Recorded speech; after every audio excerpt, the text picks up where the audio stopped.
Patutusan naman tato. O pa rin ko ng barangay ko naman naman ng turo naman. Turo naman tayo ng patapang ko kayo. Potono tunit na tunna na sa nato ng kanarang sa nananasaratin ng narapitan ni Tiniti. Ano, sinente na, pero kung ito nutunite. At tunod kung ito ito, boto na patututoy sa ikatota. Kaya sa matadoro po tunuri, karapaw to. Para pa daw kayo sa napataring ito. Ano to, toro ko sa napatay, po ko na petro. O maratuturo sa reparo. Tupa! Who's number one now?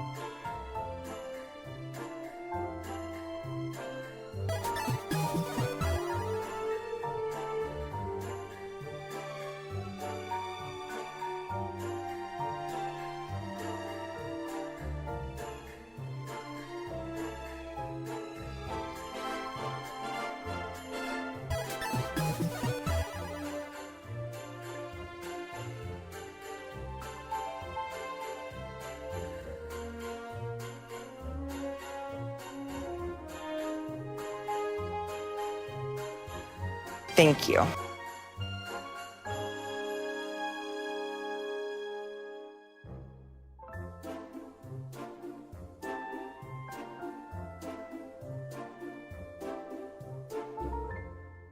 Thank you.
Hello.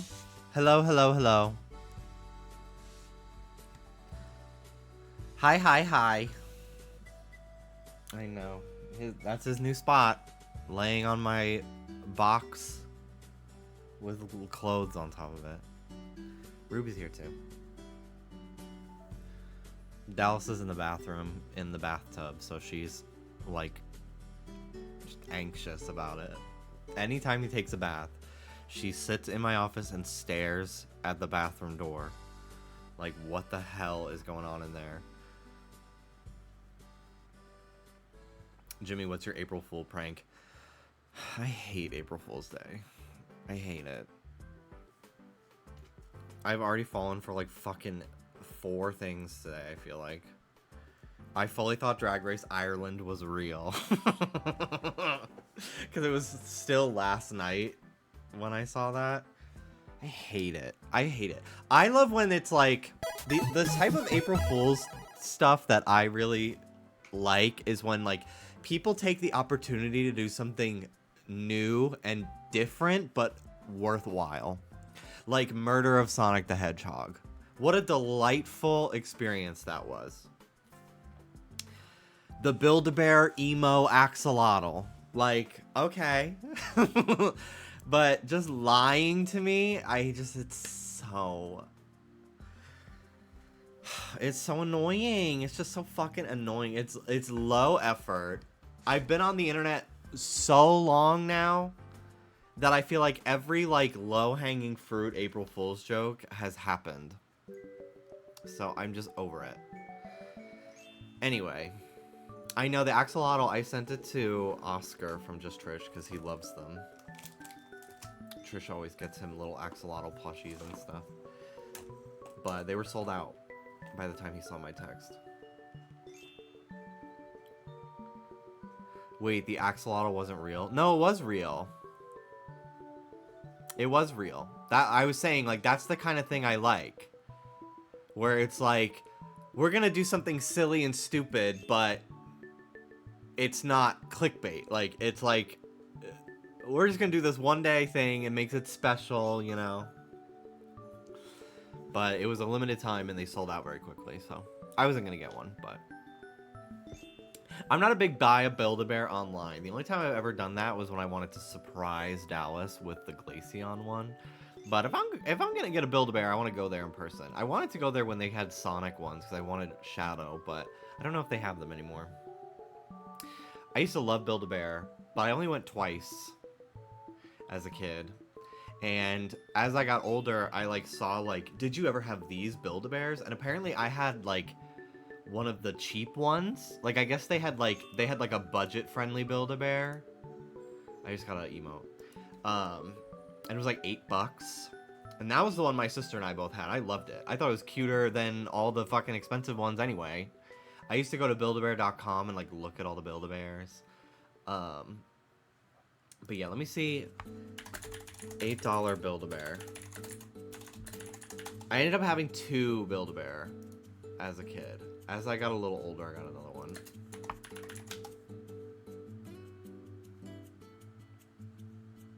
Okay, here. So this was... I don't remember if I had this brown one or if I had maybe black fur, but I had this one. And I guess this was like a budget-friendly Build-A-Bear that they made. I loved it. I just thought it was so... I really loved, like, very simple designs. My sister, I remember, had, like, the blonde fur one. And she named it Katie Bear. She always named every toy of hers, like, her name, but with something else. Like, she had a baby doll as a little kid, and it was named Little Katie.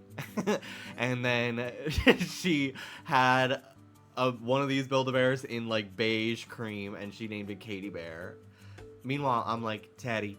Like, I'm not very original either, but at least I'm not a little narcissist. And then this was the other one that I had, which I think was another one of their maybe budget ones, but I just really loved how, like, classic they looked as a kid. They looked like teddy bears that would be like in a storybook to me. I don't know why. I just really like them. I like that they didn't have paws for some reason. I don't know if it was like an autism thing. I was very like, I don't know how to explain my, I never knew how to put into words my like fear, basically, my overall like discomfort with stickers. Mainly stickers of like a certain like glossy finish or like size. The smaller they get, the more like anxious I get even like looking at them. I really don't know how to explain that. But sticker adjacent things that have the vibe of stickers, I really don't like.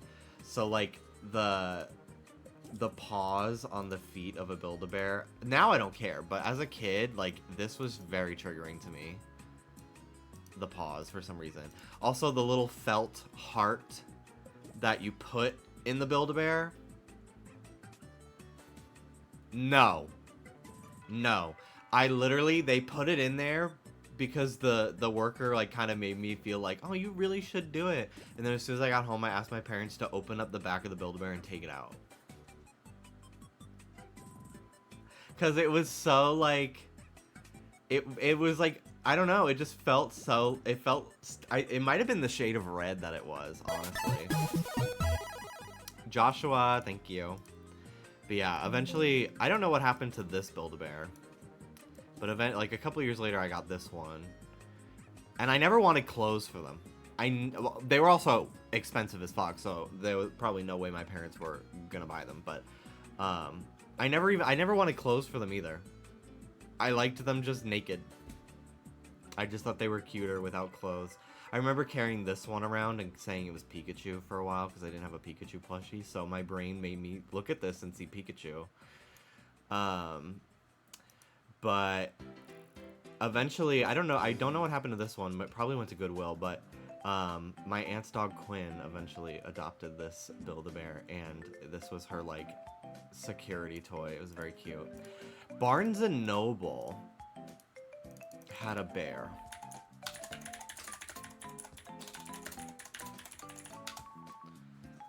I don't remember what his name was. Here he is. He had a name.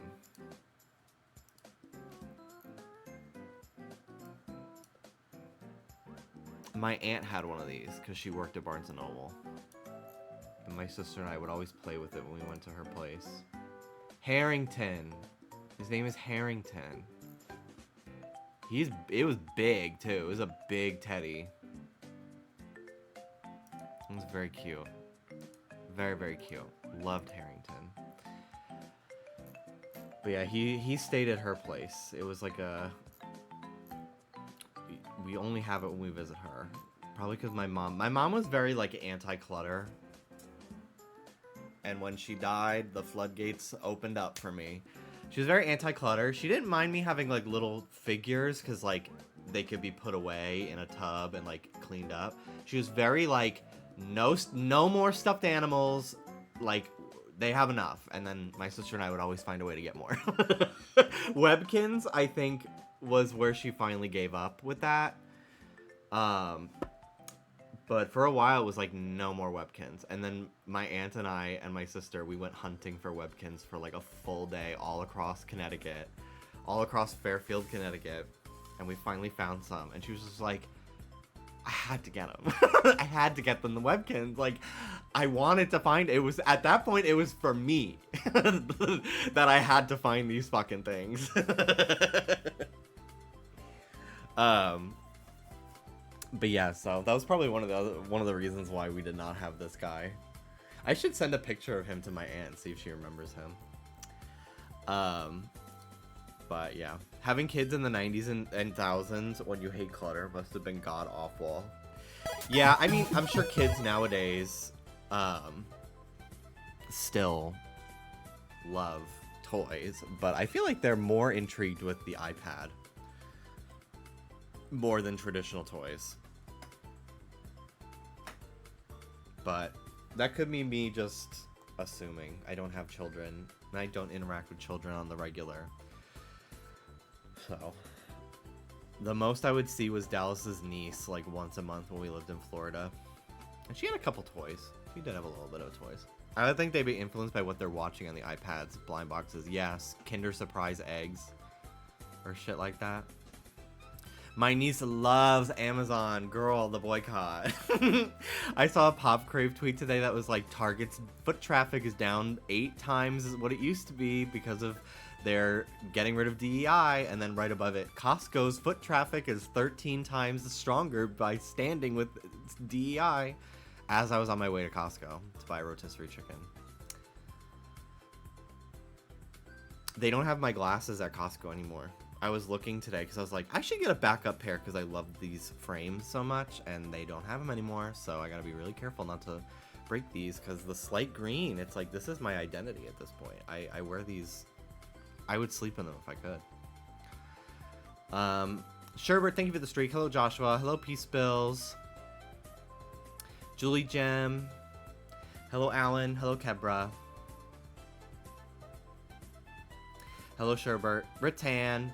Nora, thank you for the 6-month resub. Can we put Pokemon Pinball on the bingo card? Are the original, is Pokemon Pinball and Pinball Ruby Sapphire, are those on NSO? I have not checked in a long time. if they are. Neither are. Okay, we'll at least put the Game Boy Color one. I love Pinball Ruby Sapphire. Love that game. I didn't have it as a kid, but I did have a bookmark that I got from my school's library. Let me see if I can find a picture of that. Pokemon Pinball Ruby Sapphire bookmark.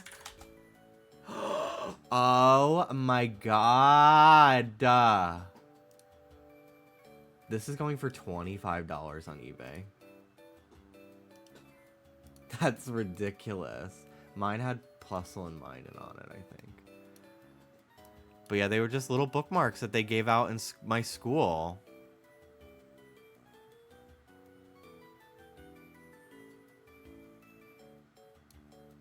I honestly don't remember the Plusle and Minun part on it.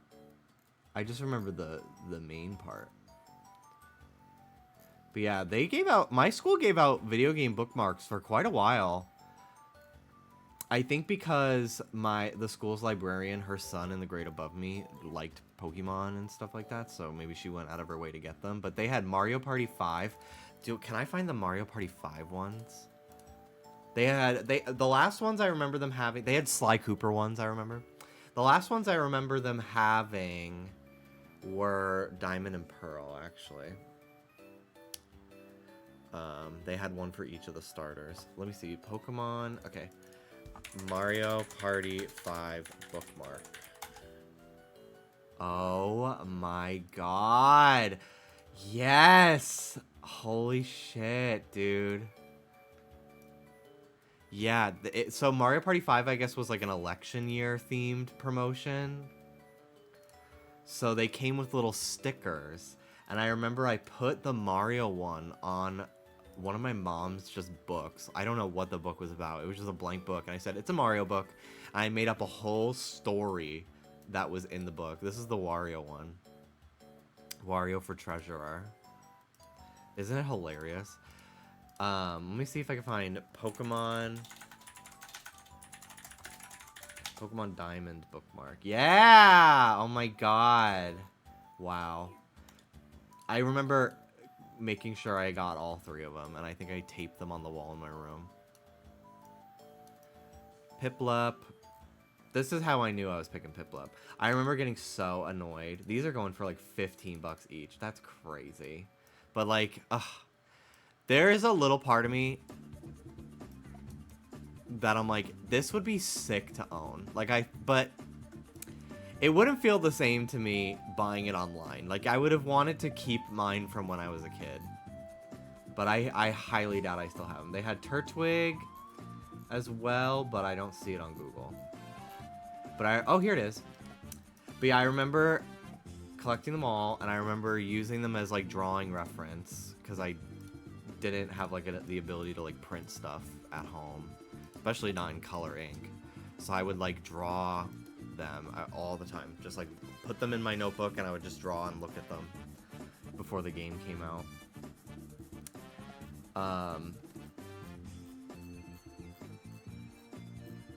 Yeah, it was cool. But I remember kids in my class were making fun of Chimchar because his butt was on fire, and it would turn me beet red in anger. Soda is camouflaging. He's asleep, by the way. He is out cold. He's sleeping. He's too cute. He's too freaking cute. He had a long day of sitting on my lap in the car. So exhausting. I'm trying to think of any other Sly Cooper bookmark. I think that's the only... I don't see them on here on Google, but we definitely had Sly Cooper because that was how I found out about Sly Cooper because I didn't have PlayStation. But yeah, I think those are the only bookmarks I remember my school having. I can't imagine they had that many. I'm sure they would just, you know, buy a bunch and then they would last them probably the whole year, and then I would feel like it was only 2004 to 7 because I guess maybe 2003 for Ruby Sapphire, Pinball Ruby Sapphire, but then yeah. Mario Party 5 is 2003 or 4. I'm sure they had just like generic ones too, but I always thought it was crazy when there was video game ones. I remember my school's library had a little shelf labeled Pokemon. and it triggered me. Oh, it triggered me. But it had a couple volumes of the Pokemon Adventures manga, which was really cool. Like 2 or 3 of them. I thought it was amazing. But it pissed me off that it was labeled Pokemon. And I'd have to see it every week when we went to library class. That, like, we would check out a book and then I would just not read it. But we were forced to check out a book.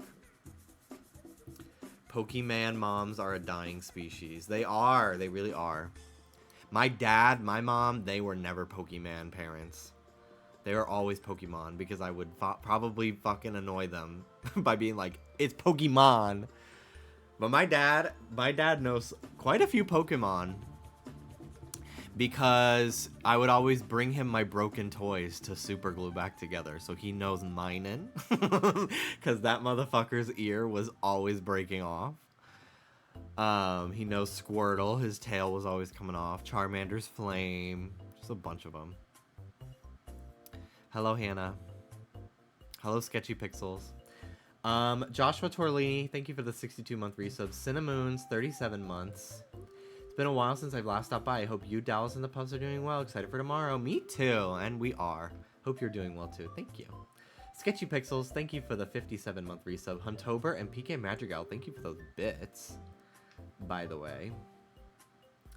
Carmen, thank you for the 29 months. Kira, 70 months. Hannah, tier 3, 73 months. Rancher Lex, 40 months. Damn, we got a lot of resubs today. It's the first of the month, I guess. Bethy Cart, 54-month resub. Thank you, thank you. I hope you're doing well. New Mario Kart. That's coming. Are you excited? Vroom vroom. Longtime fan, first time chatter. Longtime viewer, first time donator. 2 years ago, my father died from cancer. It was a really horrible experience for me. It was very depressing. I went into a long depressive episode. I was then diagnosed with cancer myself, and I'm currently given 4 months to live. Next message. We got a $5 donation from Bingo saying, honk. The whole fucking crowd. Honk! That's what every GDQ stream is. That is what every fucking GDQ stream is. This one goes to Save the Animals. Trauma dump followed up by meme bullshit. It's you can't write this shit. You can't write this shit.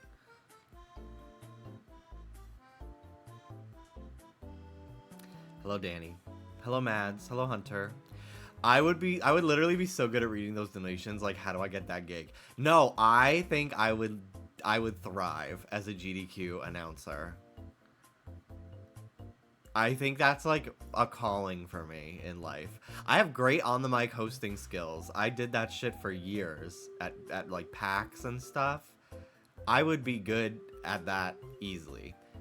I just don't know a lot about the speedrunning community. That's the only thing. So I wouldn't be able to be like, this runner, you know, they currently hold the fastest time for Barbie Life in the Dream House for the Nintendo DS.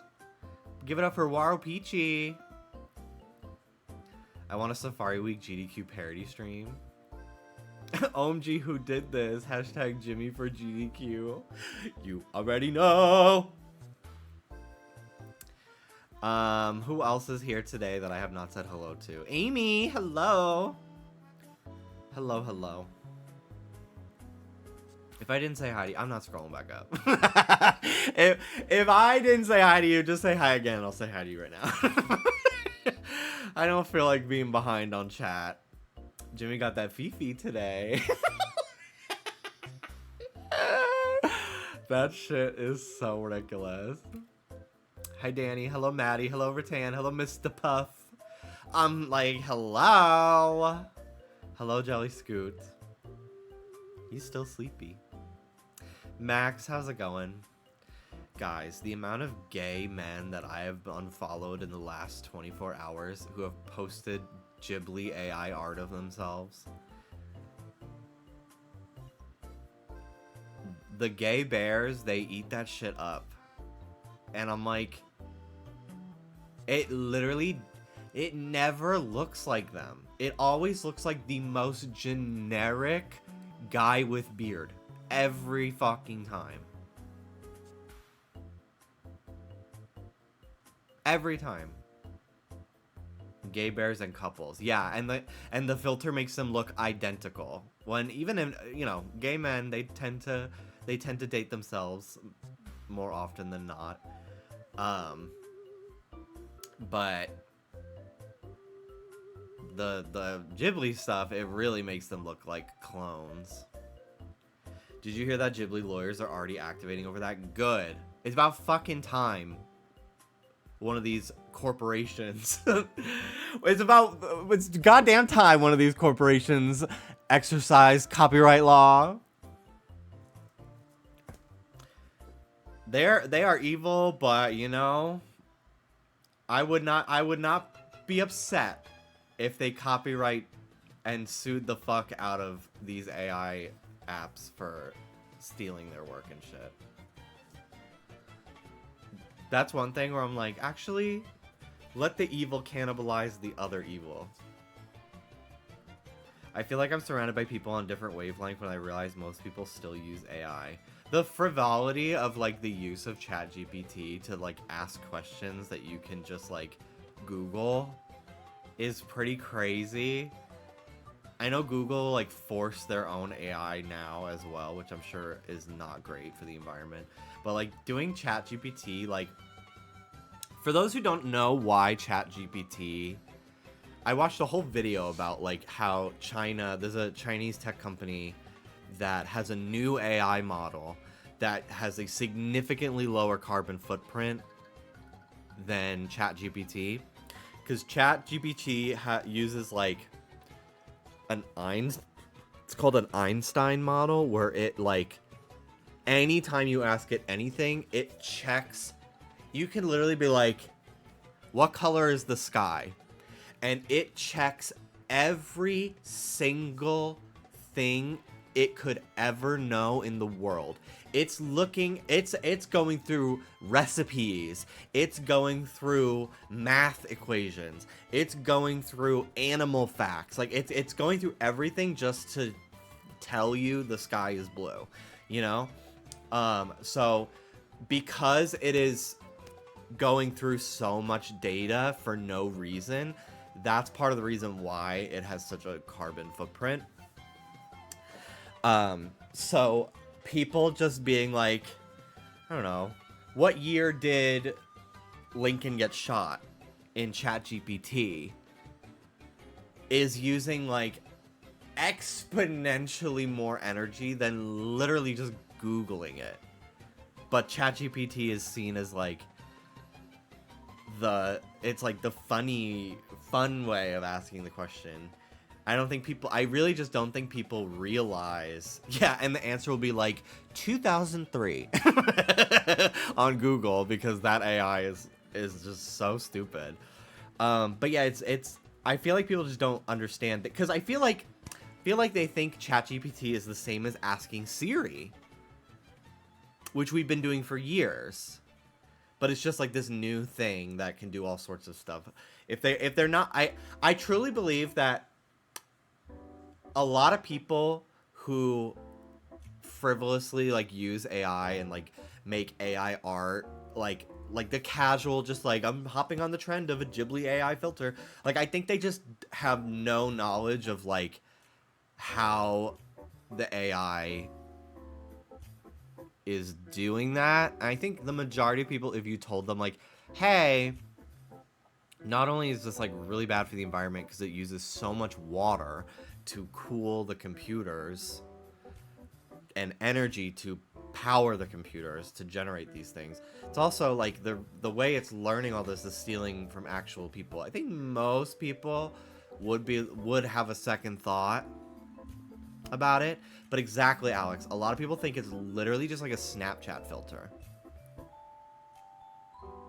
They literally think it's like a Snapchat filter, like putting the dog nose on you, which that shit, when I was on Tinder back in like 2016 and 17, that was like the peak of the fucking Snapchat dog filter.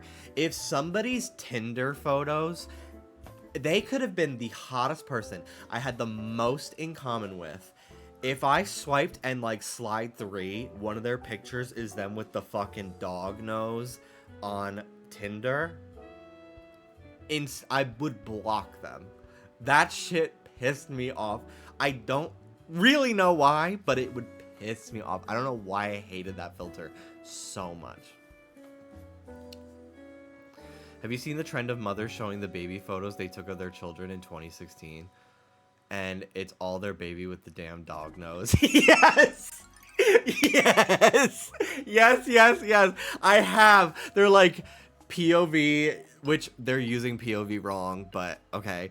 POV, like you are a millennial parent and your child was born in 2018, and all their fucking like baby photos are with like the avocado head.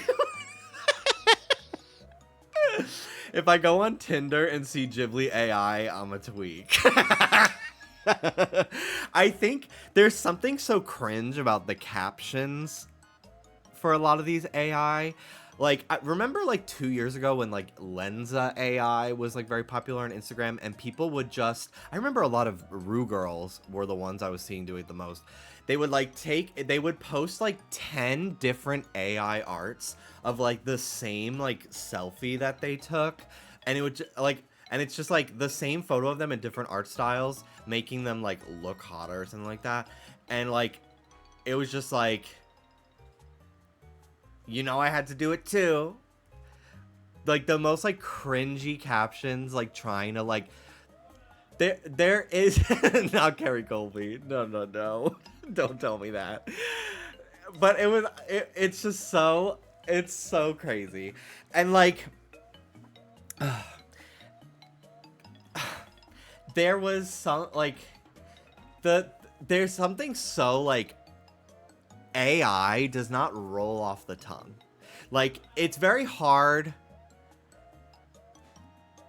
to like casually like say something off the cuff and like quick and witty with like AI for some reason to me. Like, go soda boy, it's dinner time. So like that adds to the cringiness to me. There was this fucking gay guy that I follow because I just follow gay muscle guys and gay bears on Instagram because hello. It's beautiful.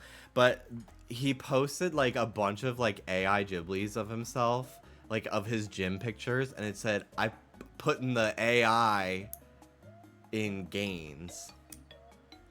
And I was like, I'm gonna murder you and your entire family. Like, not only are you like doing this shitty thing with like AI images, that is also the worst caption you could have possibly done for it. Yeah, exactly. You're trying so hard to make a pun, and it doesn't it doesn't make any sense. It made me so mad. It was so cringy. And the funniest part is that like 3 other gay bears that I follow posted AI art, and I literally was like, I thought I unfollowed this person. Why is it showing me them again? It was a different gay bear posting their Ghibli AI art, and they look the same as the last guy. So like, what is the fucking point of doing this? It doesn't even look like you. It's so weird. It's so stupid. Like, it's so dumb. You have brown hair, brown eyes, a beard. Studio Ghibli, they beautiful art, but they're not known for their like distinct character designs in the face. Like, a lot of their protagonists all look very similar because they have a the art is the environment, the art is the story. A lot of the characters have kind of the same face, right? So like using like the Ghibli filter is so silly to me because it's like, bro, they're not gonna like make you look. It's not gonna look exactly like you. You're gonna all look the fucking same because that's what Ghibli is. Like, the simplicity is part of the art. It's a charming, you know. It's a charming aesthetic. I don't know. Whatever. It drives me fucking nuts. I remember years ago, they were just like I followed some people that like I can tell just like really think they are just like the hottest person ever because of just like the types of gym selfies that they post. And like, listen, I do love to post a gym selfie. I haven't posted one in a few months because I'm finally at a point where I'm like confident in my body. So like the last couple of years, you know, I'll post a little gym selfie. But like there are some where it's like they take these avant-garde photos of themselves, framing themselves like a fucking Greek statue. And it's like, oh, I think you're a little into yourself. Like if you don't even have like a OnlyFans, like this is a lot. This is a lot to be doing for the fun of it. Like you are your own muse, and like part of me is like, I love that for you, wish that could be my level of confidence. But anyway, I always noticed that those types of guys that I followed were the ones that really fucking loved that Lenza AI filter from like 2023. Are you using the 3DSs today? I might later, but you can now if you really need to. I think you have one of them. You have the one already. I don't have it in here. Oh, I haven't used it since you did Lapras. I don't have the red one in here. I don't see it. Okay. No, don't worry about it. It's probably. Oh, it's in here. Hang on. Well, oh, if you're gonna use it, you can use it. I'll just do Legends. Okay. I'm talking about AI art and How awesome it's revolutionizing the industry. and how Wait, are you every. live? Can you get me my fan, please? Sure. I left it in the bedroom. I just need to get a second one. I'm You tired of left it. bringing it. Is this from yesterday? Yeah, from last Sorry, time. we got a chicken.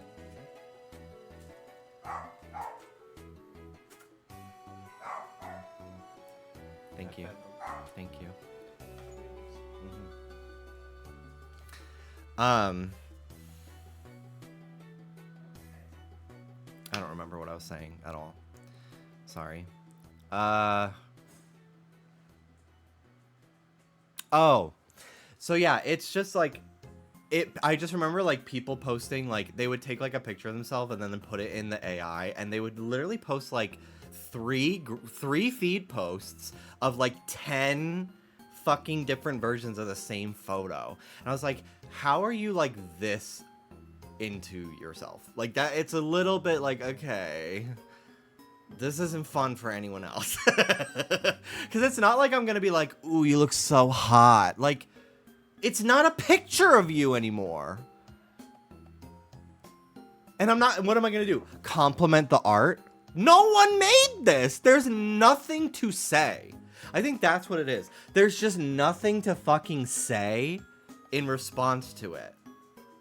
Because one, I'm not actually complimenting you. I'm complimenting like this like redone version of you. So it's like, what am I complimenting? And then no one even painted it. It's not even real. So like literally there's nothing to say than like, oh, just a post on my feed. Like it just is it's a nuisance to me. Just say you don't fuck with AI artists. AI artists. Can you imagine? My name is Princess Jane. Oxymoron. I'd like to show you some tricks. Jimmy gave me a haircut yesterday, finally. Yeah, show them. No, I'll just let him know. Okay. Bye, guys. Bye, guys. You're overstimulating Daddy with your barking. Bye, guys. My ADHD can't really handle it right now. I need like 5 minutes. Not too much on Princess Jane. The only artist they are is a con artist. I'm sorry, Princess Jane gotta go too. We're eating her next. What's that? When people found out Rihanna's net worth after doing Fenty Beauty, they were like, "We're eating her, but we'll save her for last." We will be eating her when the time comes, but we'll save her for last at least.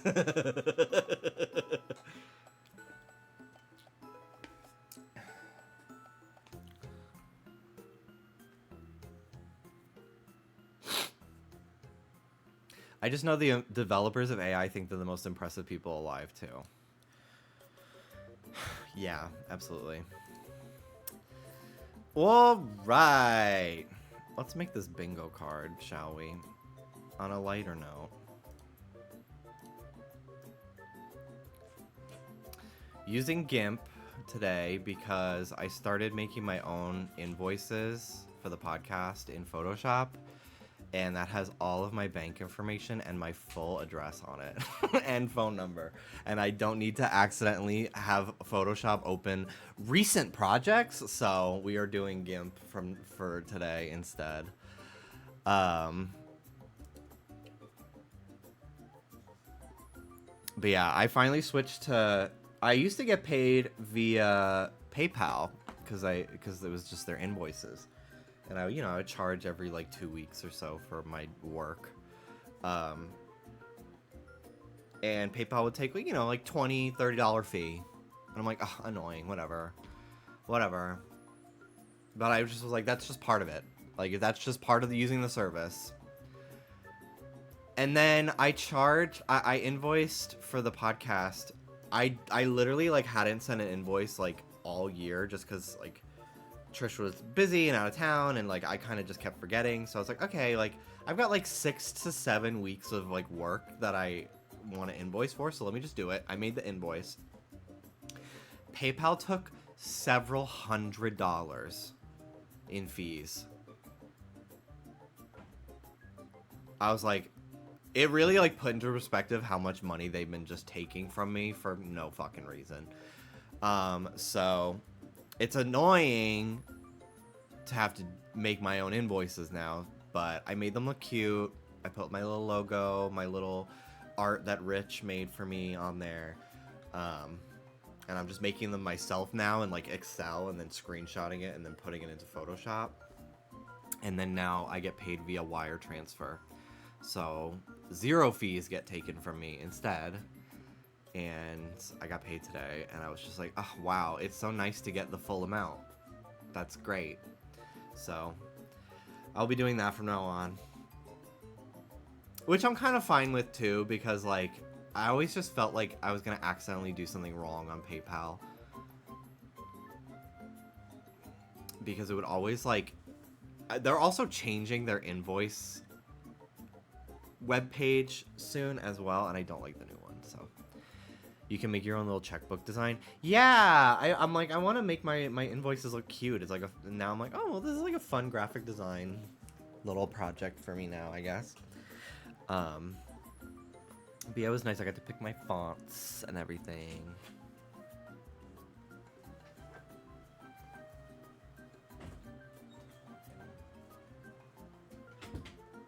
Hi, baby girl. All right. What are we thinking? What are we thinking, guys, for tomorrow's big Nintendo Direct? Mandom, thank you for the 58 months. Thank you. I'm so scared of PayPal. That's another reason why I'm glad I'm just not using PayPal anymore, because I've heard so many horror stories of like someone getting paid from PayPal. It's not any less or more than they've been getting paid for like years. And PayPal going, this is a suspicious transaction. We are closing your account. And then they withhold all the money. Like I've seen people like PayPal literally just like, they got paid like $3,000 or something like that. Like not a criminal amount of money. Probably like a huge commission or something they did. Or like a couple commissions in a row or whatever. And PayPal, like, were like, this is suspicious transactions. We're freezing your account. And they would just hold their money and they couldn't pay rent. And that's like literally anytime I get money sent to me in PayPal for anything, I transfer that shit to my bank immediately. Because I'm like, I'm not letting anything sit there. Because not only that, so things like Venmo and PayPal, you really should never leave any money in those accounts, no matter how big or small quantity, because they do not technically qualify as a bank. So if the company goes under, and like when a bank fails, the government can like step in and like reimburse you for what you lost if like the bank goes out of business or like the bank goes bankrupt. PayPal and Venmo, it does not work like that. So if Venmo gets hacked and everyone's money gets fucking drained, or PayPal goes out of business and just one day you wake up and the whole fucking thing is gone, there's no insurance on your money in those accounts. You should never use them as a bank account. It's truly, I treat it as like swiping my debit card. Like I use it to pay for things. I don't use it to like or get or receive money, you know. I love Japan because I can absolutely use only cash everywhere. I don't have to rely on digital money. I used to use cash a lot before Apple Pay. I always had cash on me because it was just easier than like when I would go to like the deli to get a sandwich. If I fucking used my debit card, like they'd have to go bring out the whole special debit card reader and I'd have to sign the receipt. Like it's just so much work. So I'd always just bring a $5 bill and then like, you know, I would let them keep the change because they were nice people, and it was like I would put the money in the tip jar anyway. So I'd be like, oh, it's like a $3.50 for the sandwich. Just here's a $5. Have a great day. Small independent business, hardworking people that are there. It's 4 o'clock in the morning every day. I don't care. It's the least I can do. I don't trust using my debit card because banks still have no incentive to quickly help you. Yeah, I need to this year sign up for a credit card. Just so I can like start building credit for the eventual time I would like to put a down payment on a house or something like that. You know. I remember I had a few commission payments come in shortly, one after another, and PayPal suspended my account for like a week. Yeah, exactly. Also, should be very careful on PayPal using the... I know a lot of artists put in their like commission sheet to send as friends and family, so that way PayPal doesn't take a fee, but you run the risk of your account, both parties I believe, getting banned basically for like I just sent Mel money because they're making a new layout for me, and normally I send them as friends and family because it's like $30, and I'm like, I don't really care. Might cut that out of the VOD. But today I sent them over $100, which they deserve. But you know, they're working on a whole layout for me. They're coding a chat, like they're doing a lot of work for me. So I sent them a big payment, and I was like, we need to do this as an invoice because this will probably raise a flag. Like, who's just sending their friend $300 for no reason, you know? But yeah, it sucks that they take a percentage, but like when I took commissions for art, first of all, it's easier to track for like tax purposes to have invoices and stuff for both people. I like the invoices typically if I'm commissioning something, because then I have the invoice for my taxes to write off as a business expense. Like, I had paid for this art for my business. This is a graphic design commission, blah, blah, blah, blah, blah. So, like, it's helpful for the person paying, but also it's less risky for your account, I feel, to, like, be operating, you know, under the proper rules. But yeah, trying to never keep money in your PayPal. Try to never have any money just sitting there. In fact, I think I have a penny because somebody donated me money in like some currency that like counts.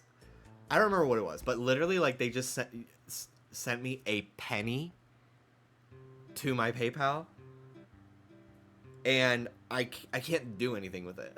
I don't know what to do with it. Like, I feel like they did it to fuck with me because I can't send it to my bank because it's not USD, but it's so small of a quantity of money that I can't convert it to USD, but it sits in my PayPal as USD.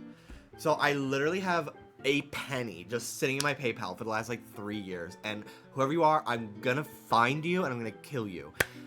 I hate you for that. It's so fucking annoying. I almost want to be like, can you just take this from me? Like, I can't do anything with this. Yeah, Curse of Binding, Minecraft, send it back. I wonder if I could refund it. It's more like you have the concept of a penny. The only money I have kept, the only money I've left in any account, so years ago, this is like 2022, I, as a joke, kind of, entered a Cash App giveaway on Twitter, and I won $15 worth of Bitcoin. And for the last several years, it depreciated in value. I think the lowest it ever got was like $6. But currently it is $22.34. Okay. I literally, like, I check it maybe once every 4 months because I'm just like, for the bit. For the bit. I literally, like, it's just sitting in there. I don't know what to do with that. Okay, investment. Literally, that was like, you need to actually keep track of that, because if it starts to be a lot of money, you need to write that off. I'm like, even if I, like, am not even in possession of it, like, I don't even know. I really don't know. But I didn't understand that it was gonna be in Bitcoin when I entered the giveaway. And I also thought it was like, we're giving away $50,000. Respond to this tweet. And it was like, we're giving everyone individual pieces of Bitcoin worth up, and it pulls together to be this. I'm like, oh my, okay. Well, great, I guess. So yeah, I've had Bitcoin technically in, I guess, for the last few years. Jimmy, have you ever worried that you'd become less relatable if you got famous? Oh, yeah. Absolutely. But I feel like I've been trying. I've been trying to build a career, and I feel like I actually am perfectly content with the level of notoriety that I have in life. So I think I have what I have for a reason, and it's to keep me one of the people. Because it's such a true thing, though, that, like, I don't know, there is, like, a shift. They just talked about it on the podcast today on Just Trish, actually.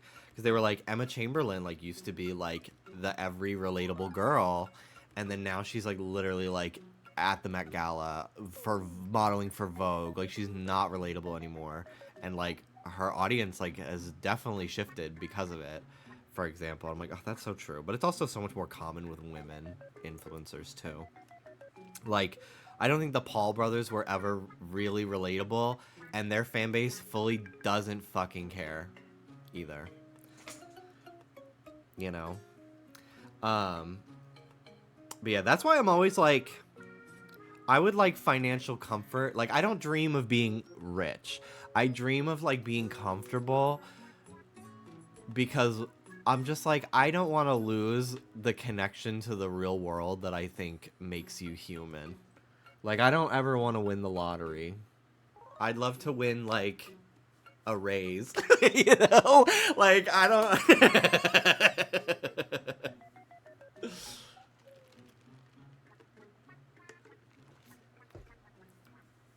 Honestly, being friends with famous people but not being famous yourself is prime. I think Trish is very famous. But like I think there's a clear difference of like walking in the ilk of like the Kardashians versus like Trisha Paytas is my boss and Oomphy, you know.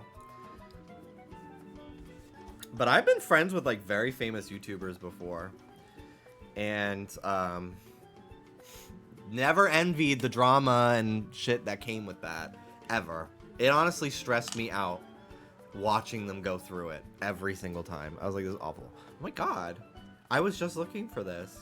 It's for measuring, like it's Taylor's measuring tape, because I bought it so I could buy clothes online, and I was looking for it. And yeah, and I've got beef with Jacksepticeye. Diva, why did you unfollow? What's the tea? I unfollowed back.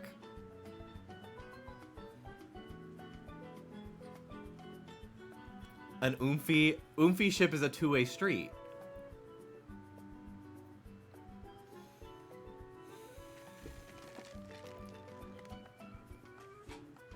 What if you were the sibling of an A-list celebrity? You'll have to ask my sister that question once I have EGOT status, what she thinks of that. I think as someone who aspires to have like an entertainment career myself, I think if my sibling was more famous than me, I would not handle that well. Genuinely, unfortunately, I know enough about myself to think that I would not handle that well.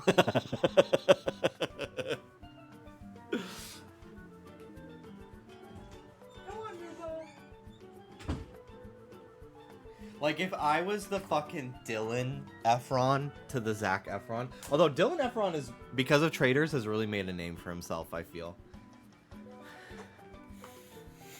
You're just 4 awards away from EGOT status. Okay, Diva. I want to win a streamy, or I want to win something for my editing for Just Trish. The work ethic that I have, the level of comedy that I provide, and the quality of the show, I think I would be a shoo-in if I actually cared enough to campaign for that. I mostly just want to accept an award. I want to just like, I would love to get a Razzie. Too bad it'll never happen for me though, because I'm just such an artiste. That's actor and artist, because I consider myself to be one of each. I'm going to start submitting fake Jimmy Wetzel sightings to those anonymous celebrity sightings accounts. I would love if Trish did Traders. She would love if she could do Traders. But every time that they're casting a season, I think she's been pregnant, so she can't do the physical challenges. I feel so bad for her, because she wants... Especially when I first started doing the podcast.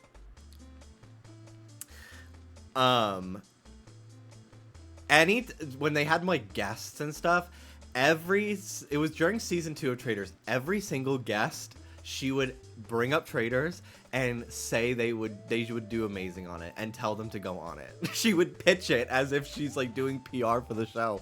It's so funny. I do have a famous birthdays page.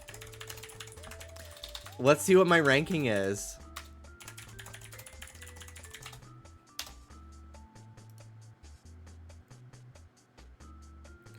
I'm number 91,177th most popular person. That's crazy. Below 100K still, after all these years, is crazy. Good for me, bitch. This profile is nuts, though. This photo of me, this is like 2015. This is so funny. Nothing about doing Just Trish. This is an old ass page.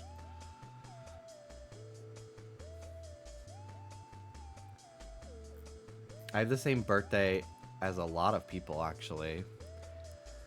Pokimane, Miranda Cosgrove, On One's Out.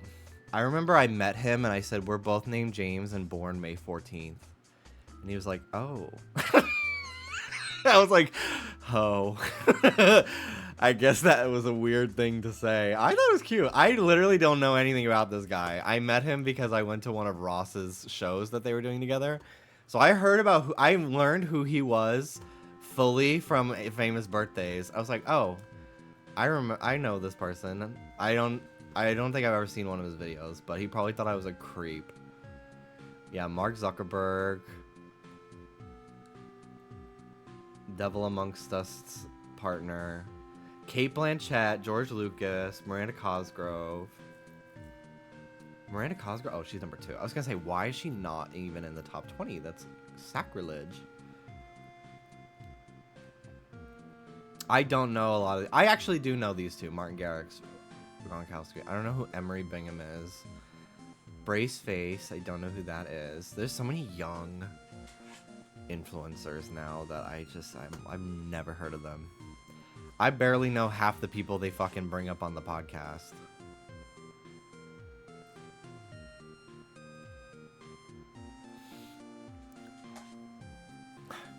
My dog's driving me crazy. Come on, guys.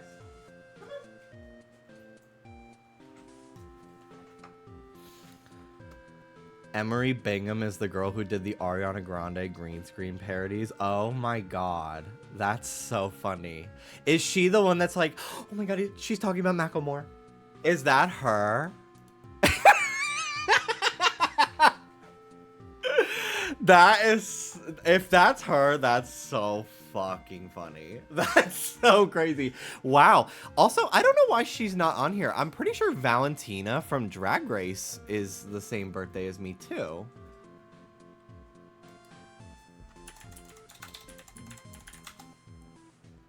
Is she not even on here? Is she not considered a famous person by this fucking website?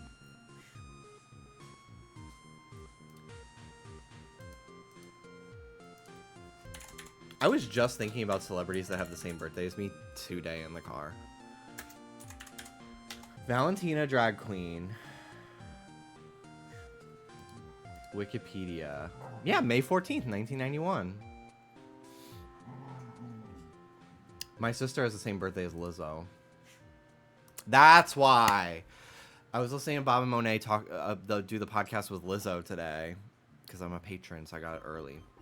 And they asked Lizzo what's her sign. She said she was a Taurus. I was like, oh yeah, I knew that because she has the same birthday as my sister. And I was thinking about who has the same birthday as me. I love this song. What is this one? Check Me Out submission theme. Yes, I fucking love this song.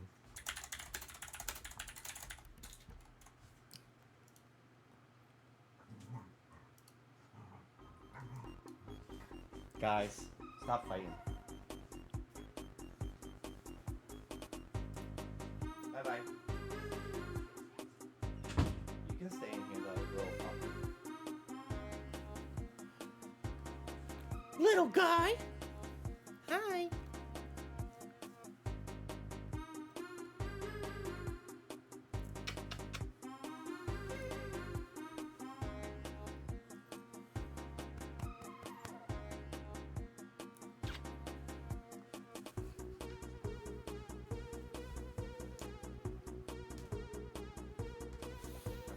Okay. Guys. Guys! Why haven't we come up with anything yet? Come on!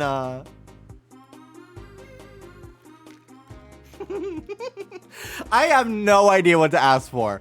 I got everything I wanted. I got Tomodachi. I got Rhythm Heaven. I think we need to see what ChatGPT thinks. Ooh, Fire Emblem is a great choice.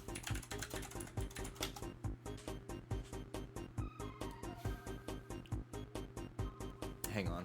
Ruby wants back in. These dogs are driving me crazy.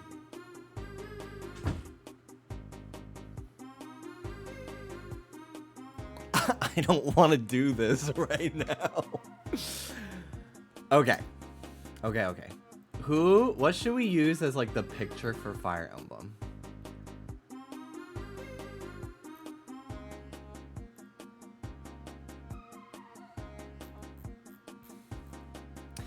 Ooh, do you think a full remake of Awakening could happen? I've thought that that would be sick for years with like full voice acting, like Three Houses.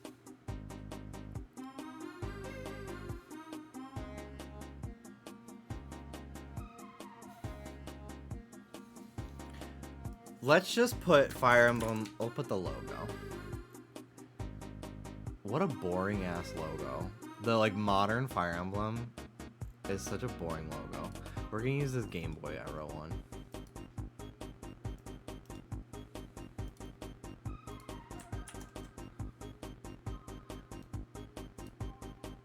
God, GIMP changed like all their fucking icons.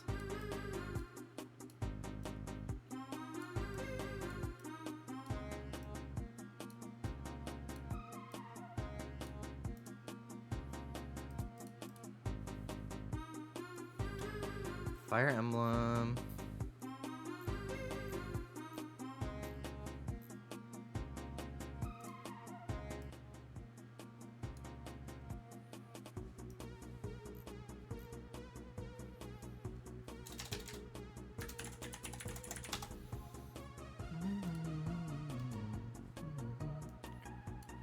I don't know what this fucking background is from, but I just googled Fire Emblem background.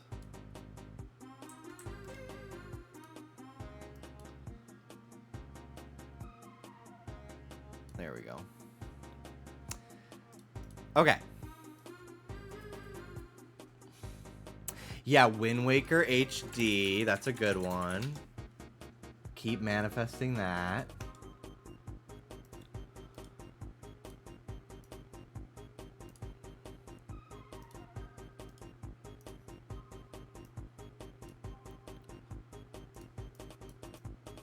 I will always want this.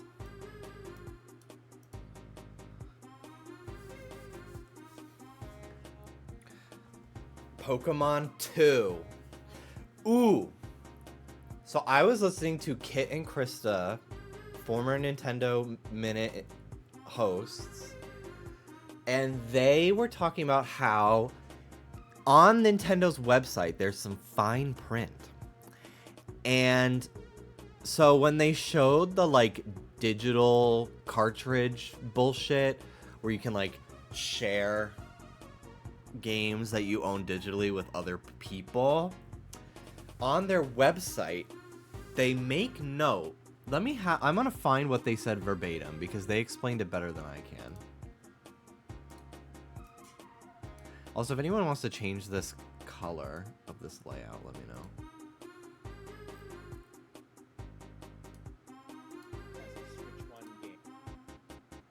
Hang on.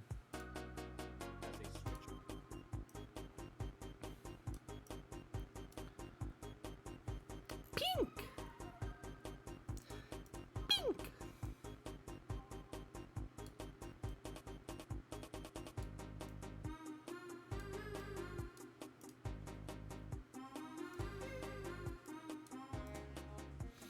Okay.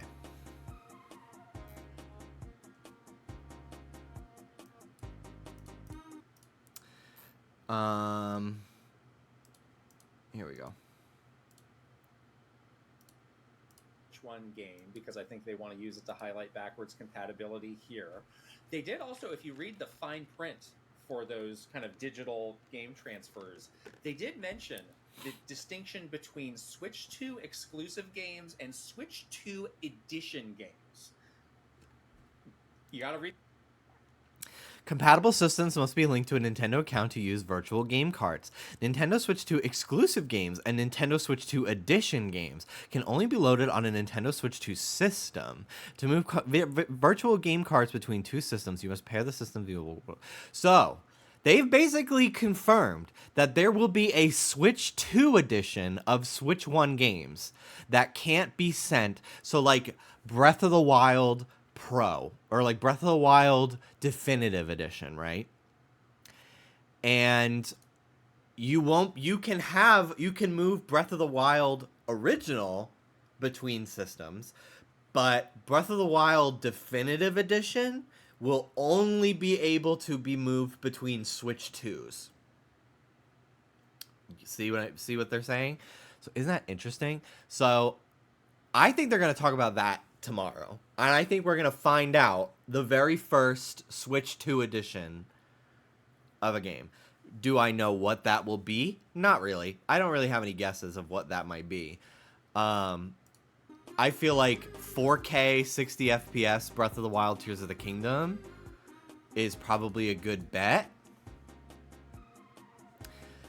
And includes the DLC from Breath of the Wild and introduces Master Mode for Tears of the Kingdom and potentially bonus content.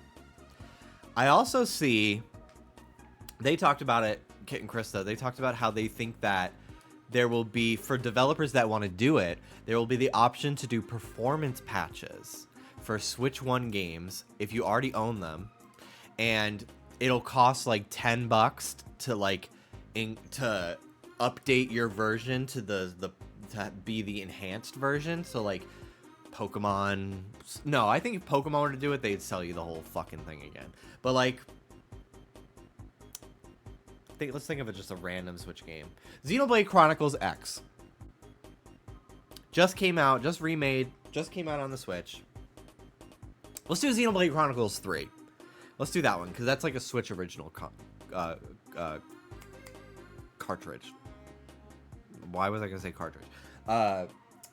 Switch original game. Was not a port, right? Xenoblade Chronicles 3. They come out with a Xenoblade Chronicles 3 Switch 2 edition.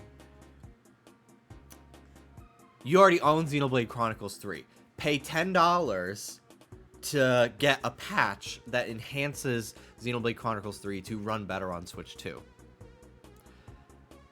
They said that they think that as a way to get people to buy Nintendo Switch Online's like highest tier, you get those patches just by having a subscription.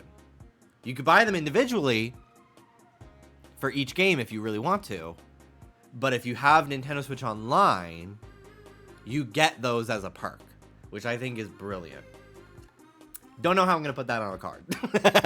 Do not know how I'm going to put that on a bingo card, but I agree with everything they said, and I have also felt that, and hearing two former Nintendo employees think that that's what's going to happen really made me feel like I know what I'm talking about.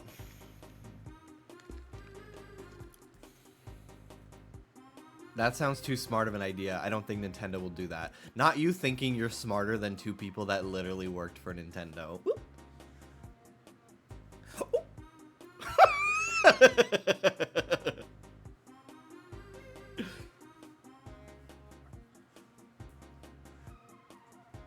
Also, and they were saying like that becomes something Nintendo can drip feed for months, years even. Once a month, once every 2 months at random, you get one patch that updates a Switch game to be in 4K on Switch 2. So let's do Breath of the Wild. I'm just gonna put the like fancy art.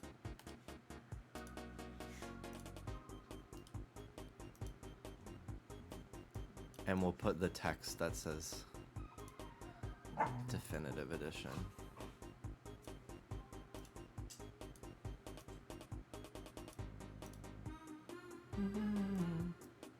Oop. Okay.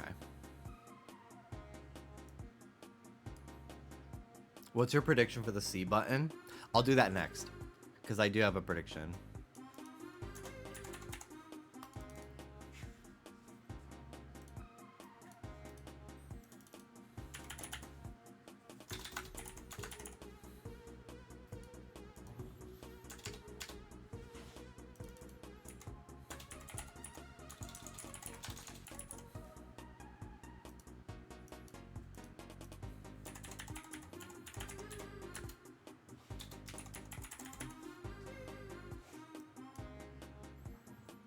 Did I spell that right?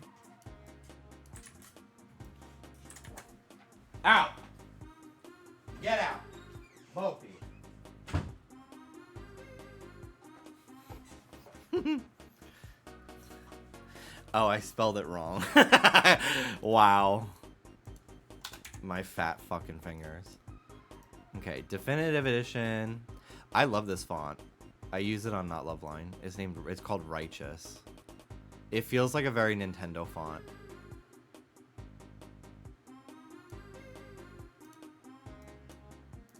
So I'm using it for this.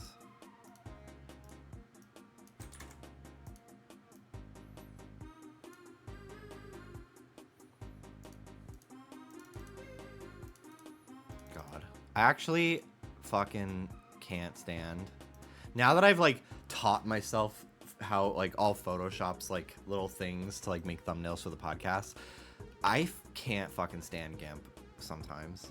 I used to think GIMP was so much more intuitive than Photoshop, and now I'm like, God, everything, it just doesn't fucking work as easily as Photoshop. But GIMP is free and open source, so I'm not gonna hate on it too much. I used it for literally like 10 years. All right, the C button. Let's get a picture of it.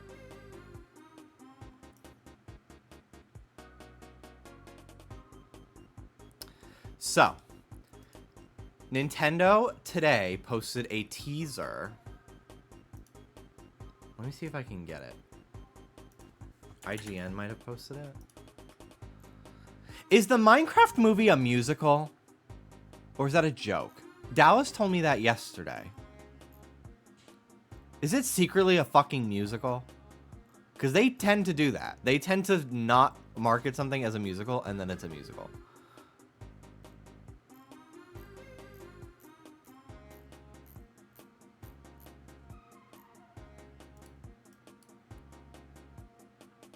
Okay.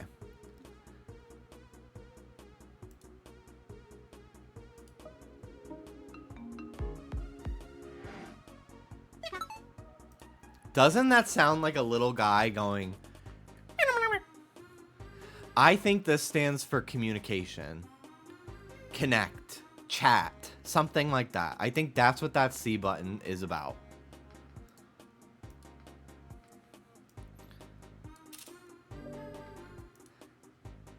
I think that there's going to be a much more integrated OS for communicating and playing with other players.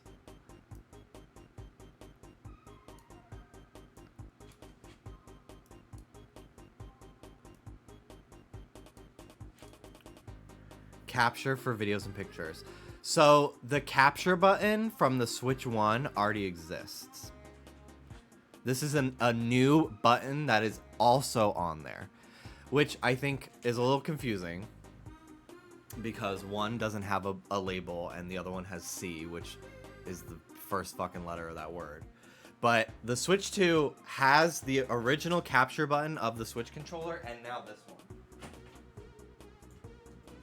Ruby, if you don't fucking either stay in here or out, I'm gonna lose my mind, baby. Stop fucking immediately wanting to leave, baby. And then wanting to come back in. It's so annoying.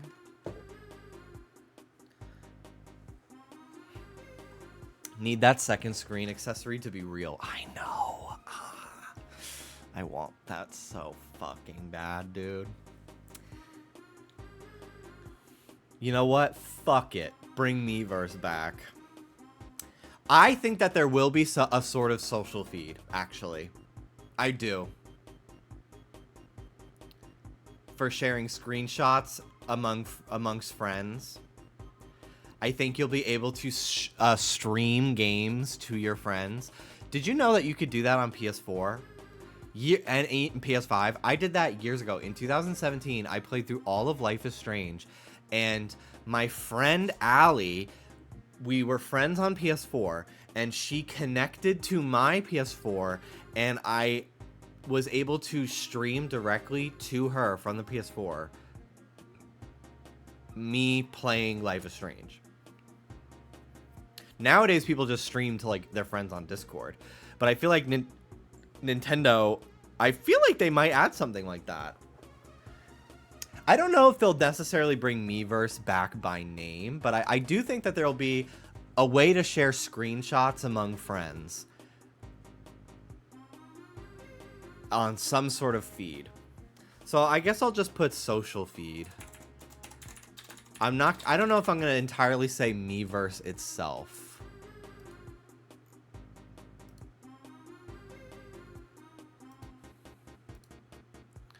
And fuck it. I don't feel like typing again. I'm just going to put the Miiverse logo. I don't fucking care.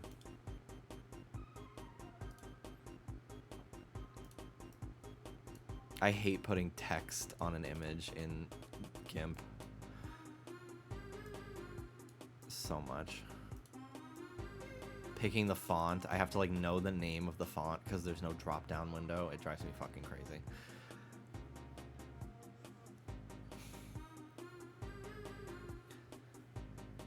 Based on one article, the movie isn't likely a musical, but people thought it was because some of the actors are credited on the soundtrack. Oh. I'm sure there's a Jack Black song, because of course there fucking is. I'm growing sick of it. I love Jack Black, I really do. But I'm a little bit, he's kind of been put in everything for no reason. Whereas I feel like his previous roles were designed around him and like highlight his comedic abilities. I don't know. It just feels like, yeah, just fuck it. Just put Jack Black in there as Steve. The fact that it's not an animated movie also just drive me fucking nuts. But yeah, like School of Rock. Like, that to me is, like, peak Jack Black. I feel like he... Also, Jason Momoa. There's a Minecraft movie poster at the gas station that we go to that I saw. And Jason Momoa's the one in the middle. Probably because he's the tallest and maybe he demanded it. But why is Steve not in the middle of the poster? In the Minecraft movie. Why is it Jason Momoa's fucking weird ass character? I don't love Jason Momoa. I don't really know why. I just felt he was always very forced upon me as a celebrity.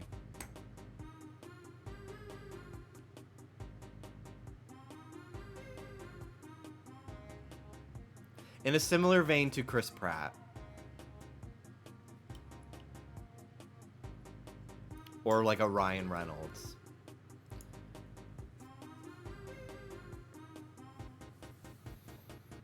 Is it too early for Smash Bros? You know, there is a little part of me that's like, yes. But at the same time, there is another part of me that's like, remember when they fucking showed the Inklings looking at the burning Smash logo and how that was like the craziest thing ever? Like, Sakurai is working on a new project, but he said many times that he has no ideas for Smash Bros. And I don't know if Smash will happen right away. I honestly feel like, especially because, like, where do you go from Ultimate? My only thing I can really feasibly see, because I just don't have the mind of a mastermind like Sakurai, I'm like, just more DLC? Like a Switch 2 edition that adds a couple new characters and some new stages, and it runs in 4K 120 FPS or something fucking crazy. Probably not. I don't know if the Switch 2 will be able to do 120, but I'm sure Smash is 60, right? Smash is a 60 FPS game. It has to be. It's a fucking fighting game.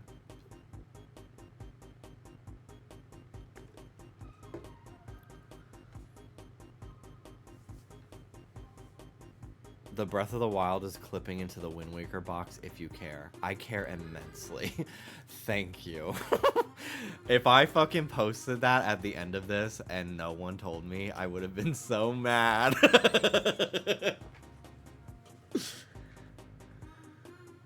Now that everybody's here, you have to start gradually taking them away, like how they don't have every Pokemon in the new Pokemon games. Exactly. And I just don't think it'll go well, even though we all know that's how it's gonna have to go. But I don't know. I don't know. Well, then the Fire Emblem is off-center. Well, I accidentally put it on... I didn't make it a new layer. I put it on the existing layer of the art, so... I can't move it.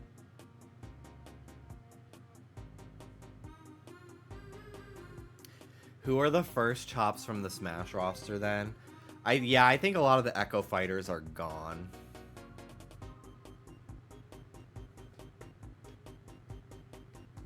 Why are we doing this? Girl, take a fucking Zoloft and cheer the fuck up. Like, what is your deal today?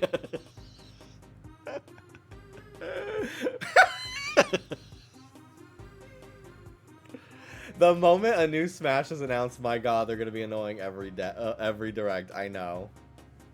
I just want to have fun.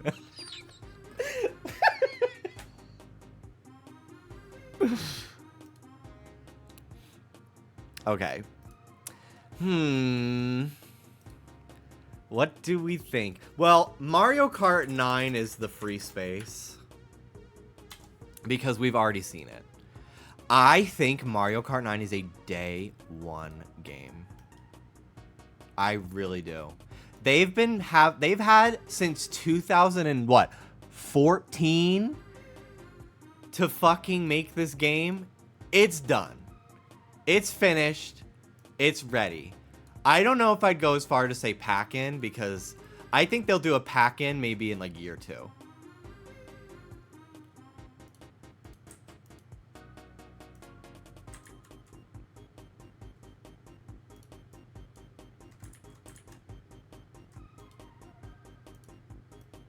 I think they want to be able to get as much money as they fucking can. I'll put it there. I'll just put it there.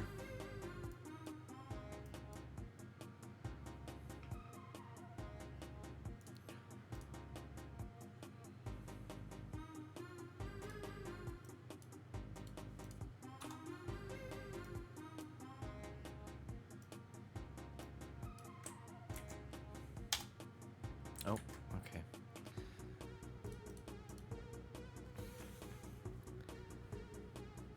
I was gonna ask what a pack-in is, but I figured it out on my own way. Don't worry. God, I would love if, because they're bringing back Tomodachi and like Mii's again, I'm like, oh my god, like what if they fucking did Switch Sports, but like good this time, and have Mii's be the forefront of everything instead of those fucking generic ass people that made the game worse. Like, what if? Because there's just so much nostalgia right now, too. I'm putting a Switch Sports, too.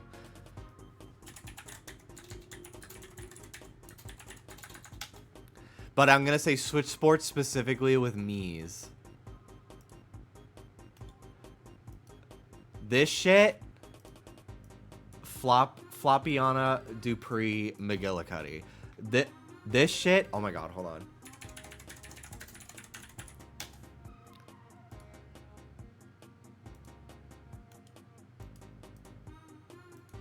Why does that girl in the middle look like this annoying ass girl from Degrassi? There's literally a season where she has pink hair. Dallas for a while was watching this season of Degrassi while I was editing because he just needed shit to watch. And it was so... Every time I would like sit there and watch a few episodes with him, it was the most painfully acted, horribly written shit I've ever seen.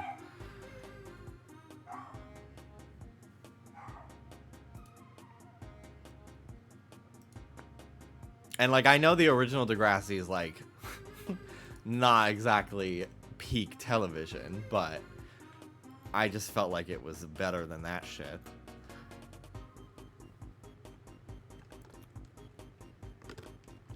Okay, Switch Sports.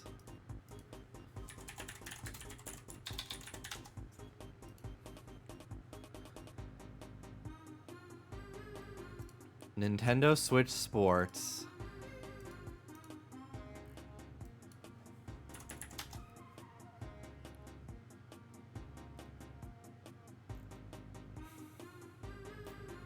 With Mii's.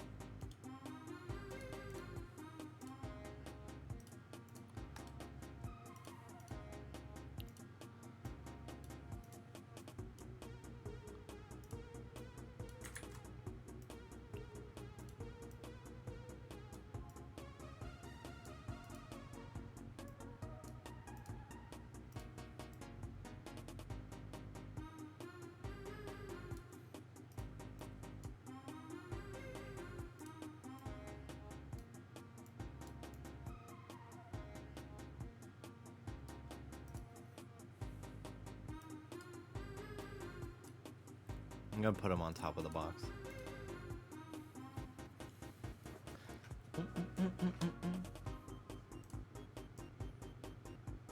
No, I'll put them in. There we go. They're gonna make a new Switch Sports and it's gonna have Mii's in it. Give us legs! 3D Donkey Kong? Yes! Who's the developer? Is it Retro? Someone has been working on a rumored Donkey Kong game or something. There's some fucking studio at Nintendo that has like been working on something for like fucking 10 years and we still don't know what it is. And it's not Metroid because they only got Metroid like 3 years ago.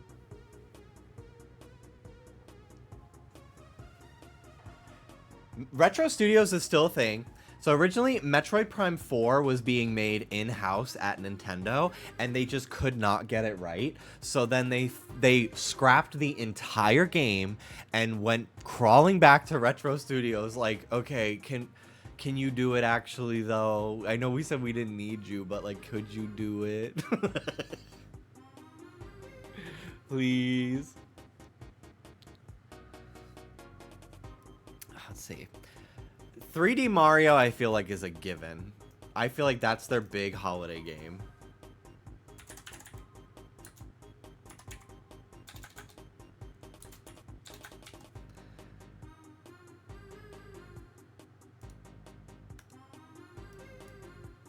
Mamma mia. Mamma mia. Mama. Mario will be there. Do you think we'll see Luigi? No. Animal Crossing? I don't know. Here's the thing. I am on the fence about whether I think we'll see Animal Crossing tomorrow. I would want nothing more than to see Animal Crossing. I think there is a lot of people who will not buy a Switch until Animal Crossing is either revealed or released. They will not buy the Switch 2 until Animal Crossing's out. Animal Crossing is the new Pokemon in that way for people. A lot of people, they didn't buy a 3DS until X and Y came out. They waited 2 whole years to buy a 3DS because they were waiting until Pokemon was on it. Animal Crossing is that for people now. And Pokemon, obviously, but will always be that. But like now, Animal Crossing is that for people as well. And I feel like they already have Mario Kart this year to be like, and like a new Mario to be like the justification for a lot of people to buy a Switch 2 this year. I feel like that's something they save for next year. To be like, all right, what are we going to convince everyone who still hasn't bought a Switch 2 yet to buy this year? I think that's when they bust out Animal Crossing. I feel like anything that they... Thank you for letting me know about the picture, by the way. Let me cut that out. There we go.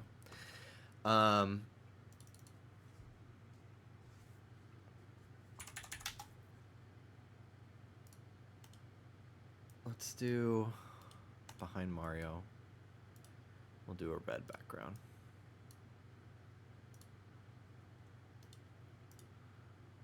I see red, you got my attention. There we go. Mario's a Republican, I guess. It's the second best-selling game on the Switch, so they definitely want to get another one out soon. And I do think it will happen. I think it will happen in 2026. But I feel like every game that they announce tomorrow will be releasing within the fiscal year, which is April 1st to March 31st. So I think we will see anything releasing between now and March 2026. And I feel like Animal Crossing Switch 2 will happen in the following fiscal year. I don't think it'll happen in this one. I would love to see it. It's my probably my number one at this point, now that I have Tomodachi and Rhythm Heaven. So I am gonna put it on here, but the likelihood of actually, it's more of like, this is what I want rather than what I think.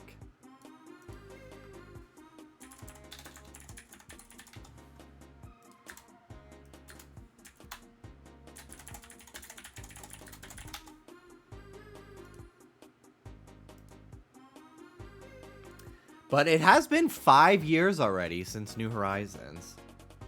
And New Horizons was like 7 years after New Leaf. Maybe, I think 8 in Japan. And the reason why that took so long was because they needed to remake the entire engine. I feel like the next Animal Crossing, because they don't have to remake all the villager assets and everything. I think that we are going to get a new Animal Crossing a lot sooner than the gap between New Horizons and New Leaf.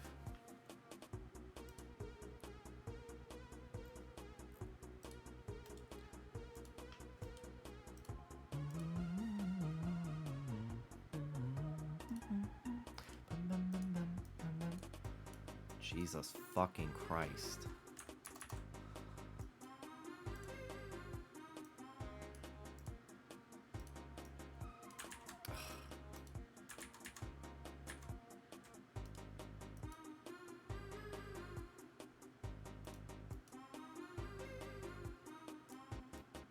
That is a high resolution asset. Jesus.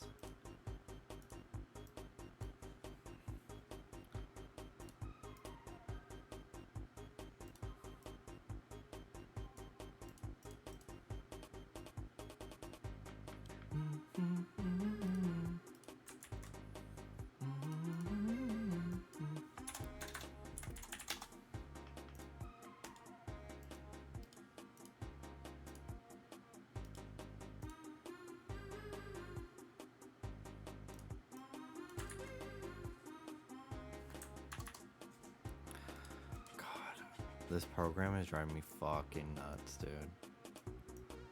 I'm so Photoshop pilled now. I can't take it anymore.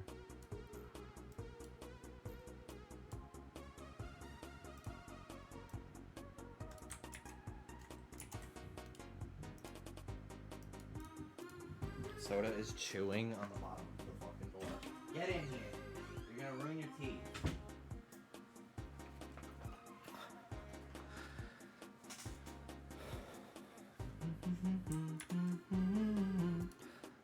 Like, why is Control Plus not zoom in this?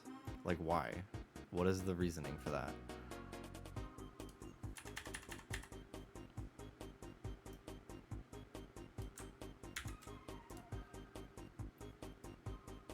Okay. It's just minus.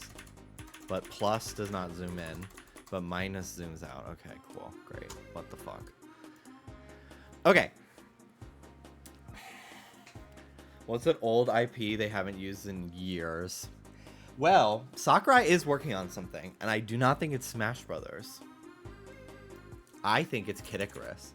And there is a part of me that thinks with the mouse feature, that could be a game that they fucking use the mouse for instead.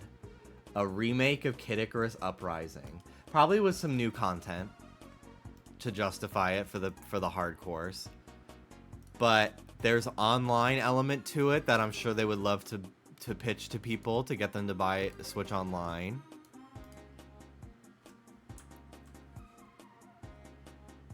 I think that this is a game that will take advantage of that mouse. It almost seems like the most obvious fucking thing they could ever do to me. Did they ever put out Genshin? No, Genshin has still never been out on the Switch. Probably because it could not handle it. So I could see Genshin. I don't really know too much about like third-party games, honestly. People always think that Deltarune is gonna show up at a Nintendo Direct for some reason. And I don't know why. Has anything Deltarune ever been revealed for the first time in a Direct? I don't think so. I feel like Toby Fox usually does some fucking random ass ARG on his own terms. And then like after it's been out on Steam for like 2 weeks, they announce it at a Nintendo Direct and it comes out on the fucking the day of the present. So I don't know if we're gonna see Deltarune here.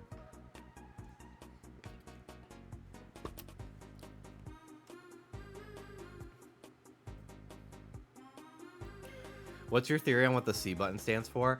I think it's gonna be like a communication feature. Like you can open up like a party menu.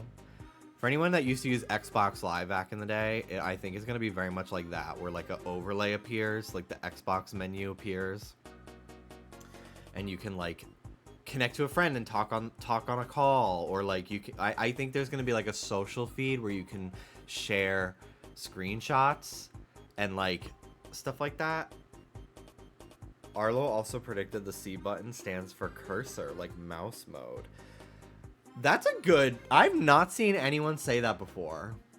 I feel like because they the sound effect that they teased today sounds like a funny like gibberish speaking voice. That to me makes me think it's like it's about communicating, it's talking.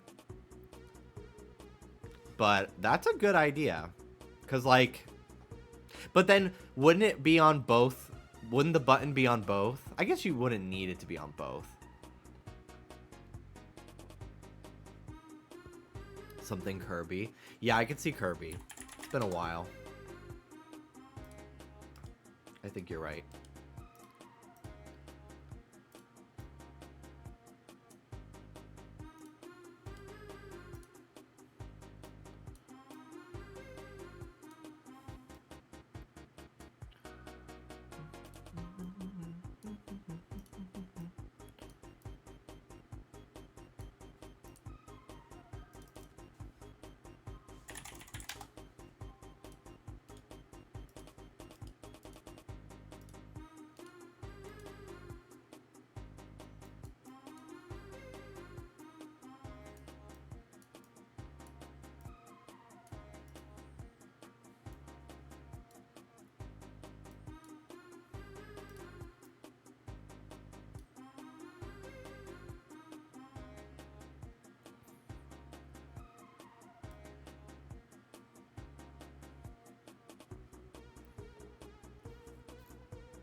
I can see new Sonic. I don't know if I think we'll see Sonic. Sonic, I feel like they've already shown off Crossroads, whatever it is. I feel like the next time we'll hear about Sonic will be like in June around his birthday.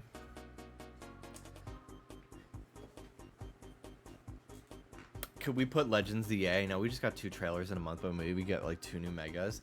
Well, my thing is, ZA is a Switch 1 game, as far as we are aware.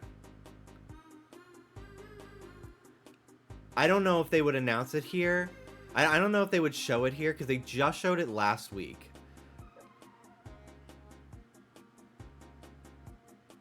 I don't see them showing it again. Unless they're going to announce like a Switch 2 edition. Which I could see. I could see. I don't know. I'm very torn on that. I kind of do feel that ZA is just Switch. Just Switch. I don't see an enhanced version. As much as I would prefer to play it on the Switch 2.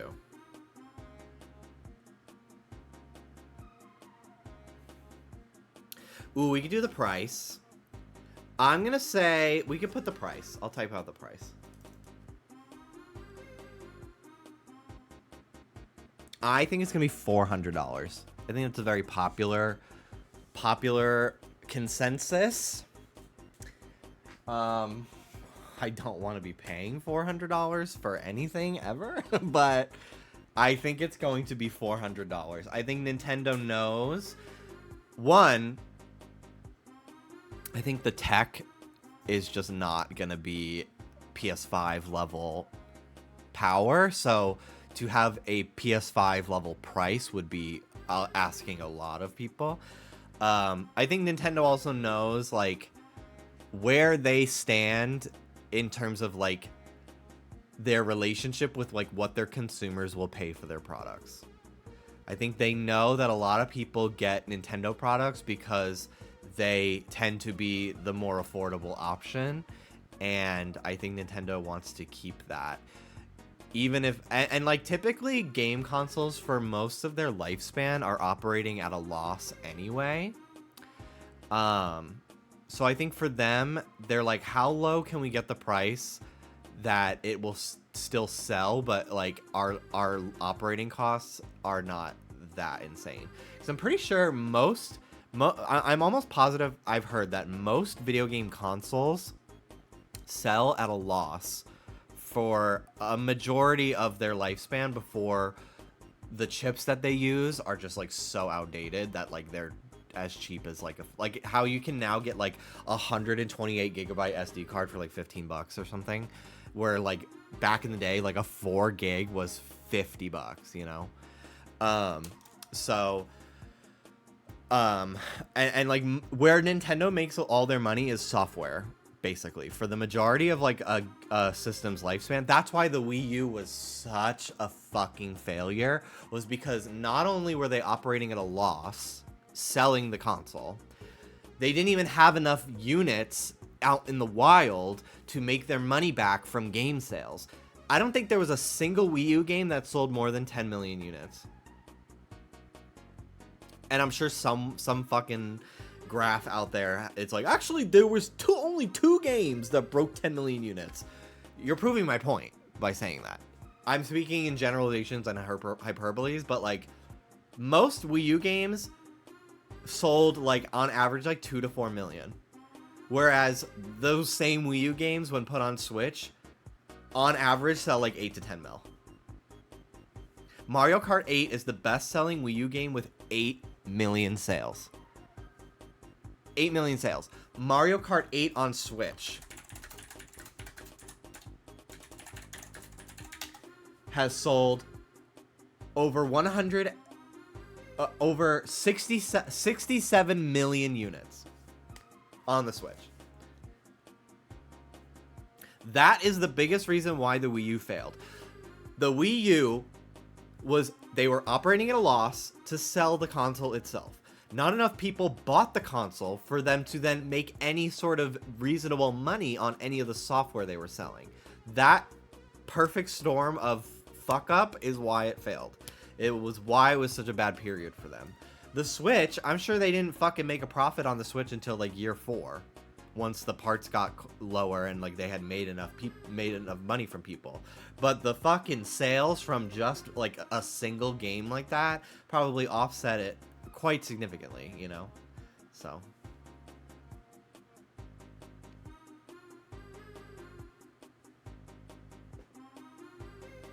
what about Nintendogs and you can pet and bathe the dogs with the mouse? That is so fucking smart. There's gonna be a ton of games that like they're really pushing this mouse thing, and I think that is one of them. That feels so, oh my god, that feels so smart.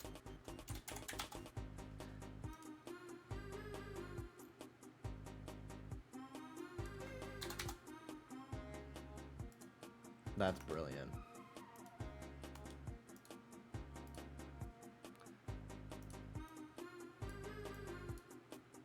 I've never been into Nintendogs personally because every time Nintendogs has been popular or a new one released, I've had a real dog that I care about way more. But it's still a fun little franchise. Fuck my Pokemon Ranger idea. Oh, actually, I didn't see it, but that is a great idea. I'm back from the walk and you're only half done. I spent the first hour talking about AI and how bad it is and making fun of people.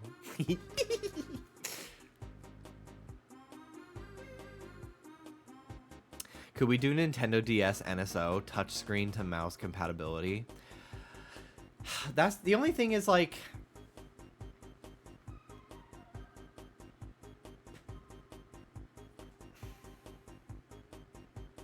I don't know. My only thing about that is it would need the two screens if you're not going to turn your Switch horizontal. I just don't know how DS games would work without a second screen. I think the Wii U was like the only home console that like it was working on. Because the screen is separate from the console itself. On the Switch, it is the console. Yeah, you know what? You're right, Danny. I could see the Kingdom Hearts collection being put on Switch.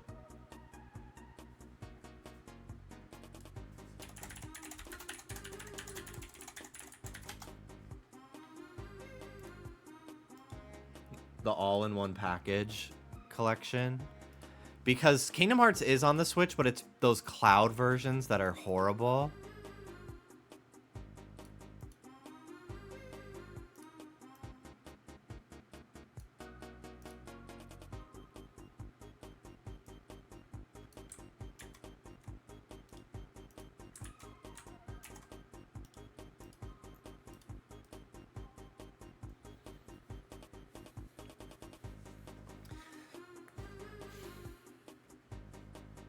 My pipe dream is somehow the Switch 2 can work also as a Wii U.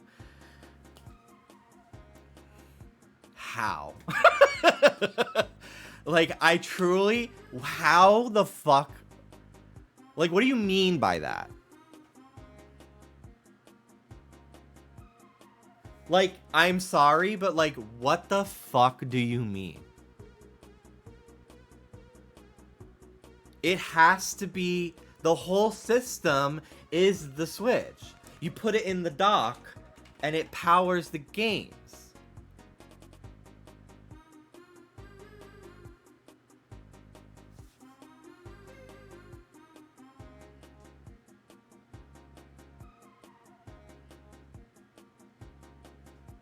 I will rue the day you watch.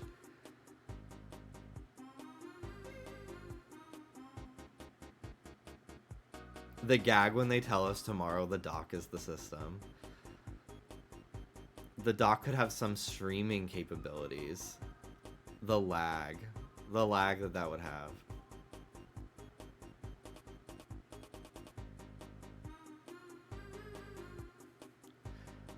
My pipe dream is the Switch 2 can work as a crack pipe.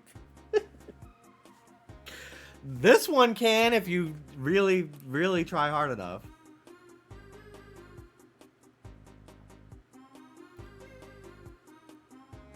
Can we please get an Ethernet port on the dock? Does it not have one? What? That's so weird. How was I... Did I have like an Ethernet adapter? I've used Ethernet before on this. Maybe I have an adapter for it or something. I probably have an adapter. Because I've used it, and I haven't set it back up since I moved. So yeah, it must be... Oh, yeah, okay. OLED has one. So yeah, I guess I had an adapter. Because I remember having it in my Florida apartment for, like, Splatoon. And then it didn't fucking matter. Because Splatoon doesn't use servers. It uses peer-to-peer connection. So it doesn't matter if my internet's great. So-and-so from fucking Boise, Idaho has the shittiest internet in the world and keeps making me lose rank matches because they quit halfway through.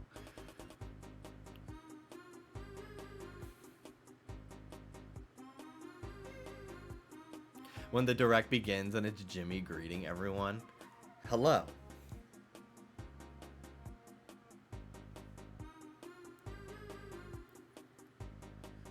What are we missing?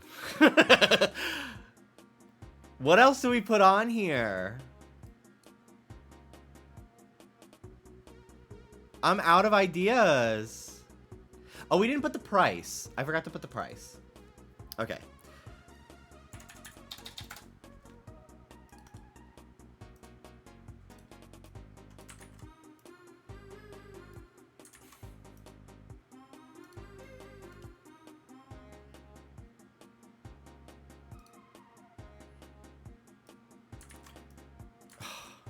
Why can't I just move the fucking selected layer? Move active layer. Thank you. Thank you. Jesus fucking Christ. Okay.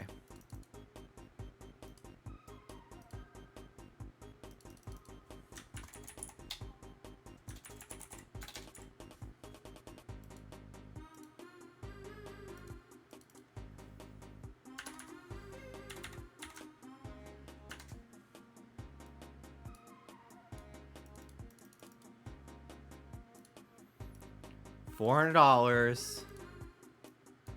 What are we thinking release date?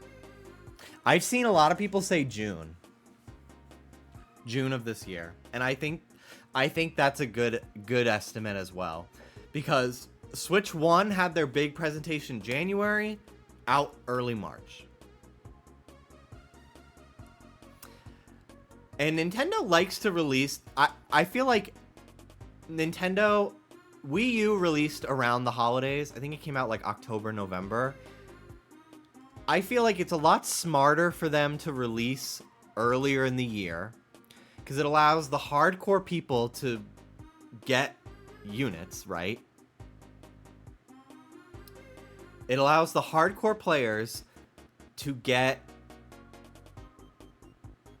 their units without having to fight with the people buying it for their kids over holiday. And then they have an entire year of like people reviewing the system, word of mouth, talking about how great it is. It builds a player base that basically advertises the product for them a little bit. So I think it gives them time to like space out an entire year of releases too. Because then it's like, well, by the holiday, they've got 2 big tentpole games, Mario Kart and probably something else. And then they have their new Mario release in like November, right? Just in time for Black Friday. And there's like a bundle. Mario Kart for Black Friday only. Get Mario Kart with a Switch. And then, you know, and then that's a whole new wave of product that they've been able to manufacture by the time the holiday rush comes around. Because the Wii was such a disaster trying to get units for the fucking like first year, I feel like. And I feel like they don't want to run into that problem ever again.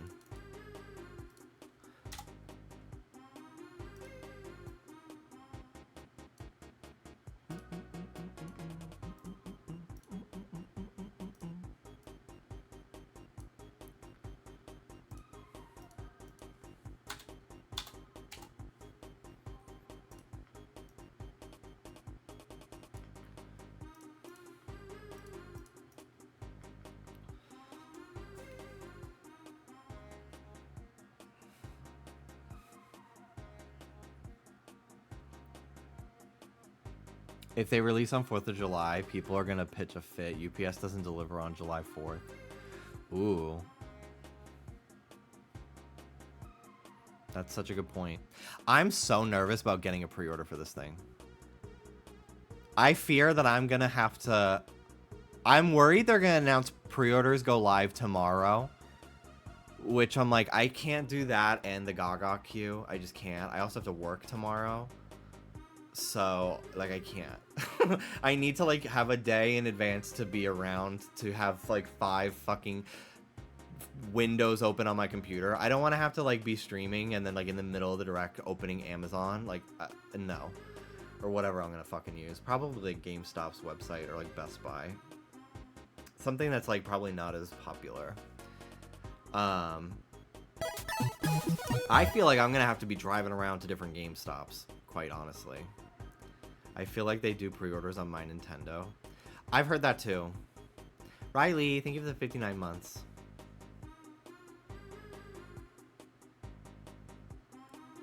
Do you know what the Gaga pre-sale is for you? I don't know. I have to look.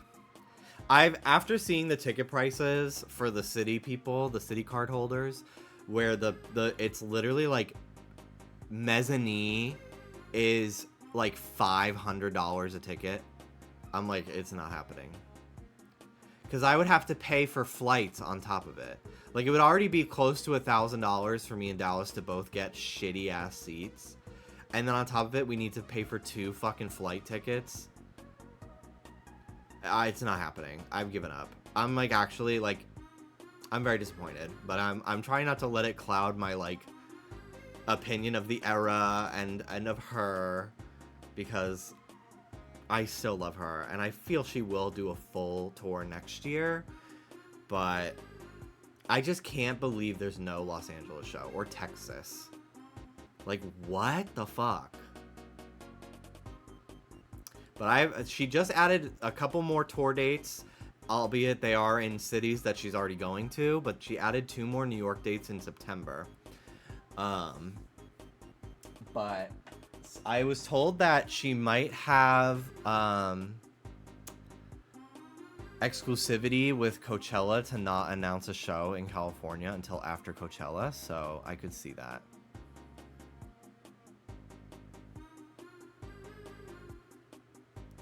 Joshua, don't gloat. Do not gloat. There's plenty of time for something horrible to happen to you. I would not get too boisterous, my dear. I would hate for your appendix to rupture the day of the show.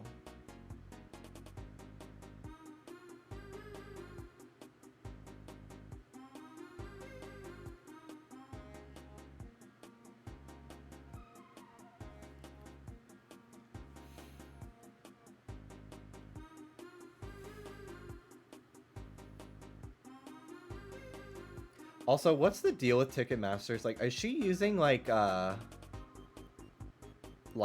dynamic pricing or something? Why are the tickets so fucking insane? Is that just where we're at now for everything? Or is it like a Ticketmaster specific issue?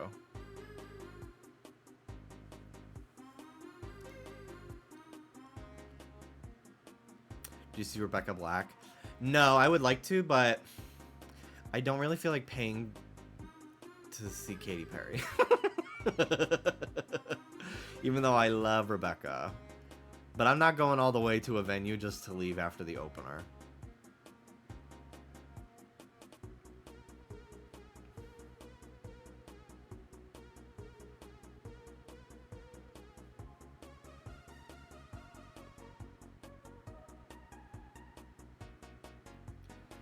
There's plenty of seats for the Lifetimes tour. I saw her this past weekend. She was amazing. Rebecca, I bet. I love her. I love her so much.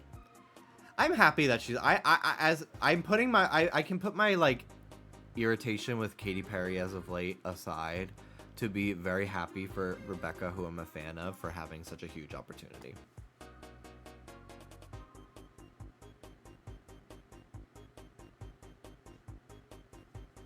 videos of people leaving, like those election rallies videos. Why are you leaving early? Boring. It's boring. Yeah, kind of boring. He's not saying the hits. He stopped saying build a wall. So I left early.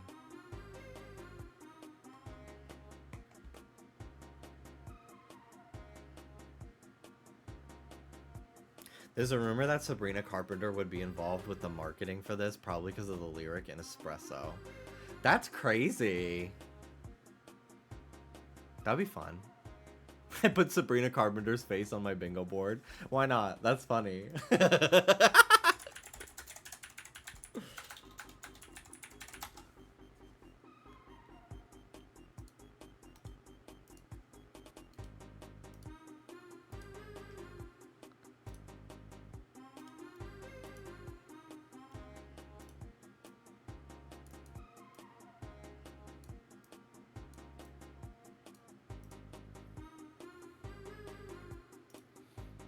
This is so stupid.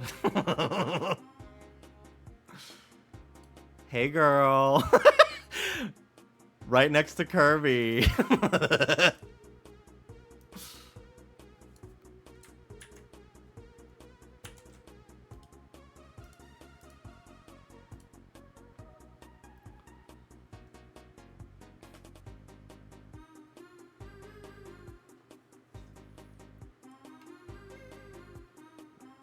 Add Gaga just for fun.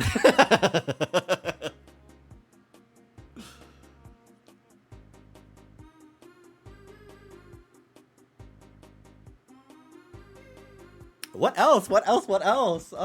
I feel like at this point we can start like getting a little greedy.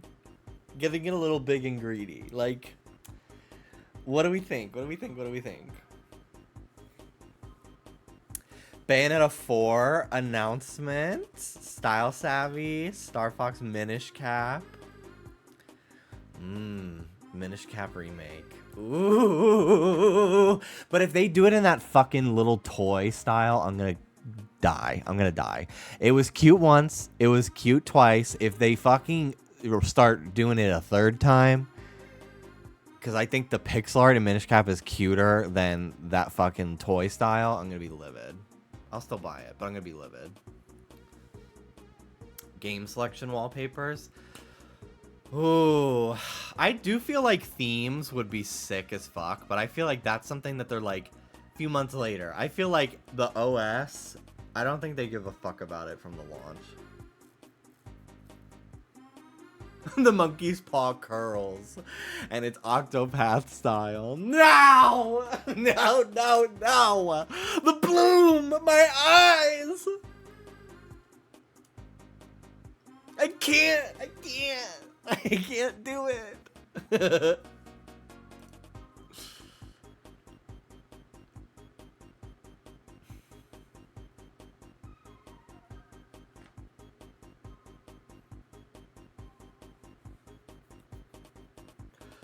What's a good candidate for like one of the first Switch 2 edition games besides Zelda? I don't know, because I think they're going to do a new 3D Mario this year. I don't think they will do Odyssey. What's another good like enhanced version? Honestly, Prime 4. Yeah, I think Metroid Prime 4. They will announce that that's what that is. Whatever it's called, Beyond, Prime 4 Beyond. I think they'll announce that it's gonna be, there's gonna be a Switch 2 version as well.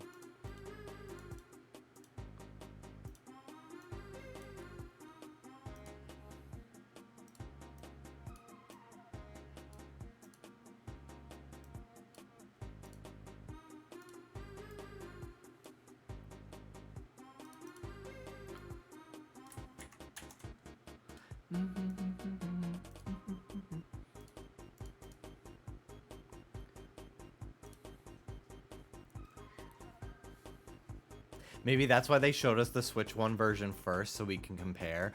Yeah, I think you're so right.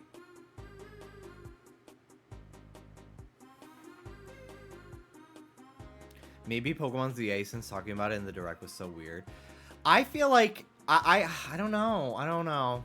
I feel like we just saw it last week. Like, what else could they show us other than like announcing that it's for the Switch 2? Like, there's a Switch 2 version.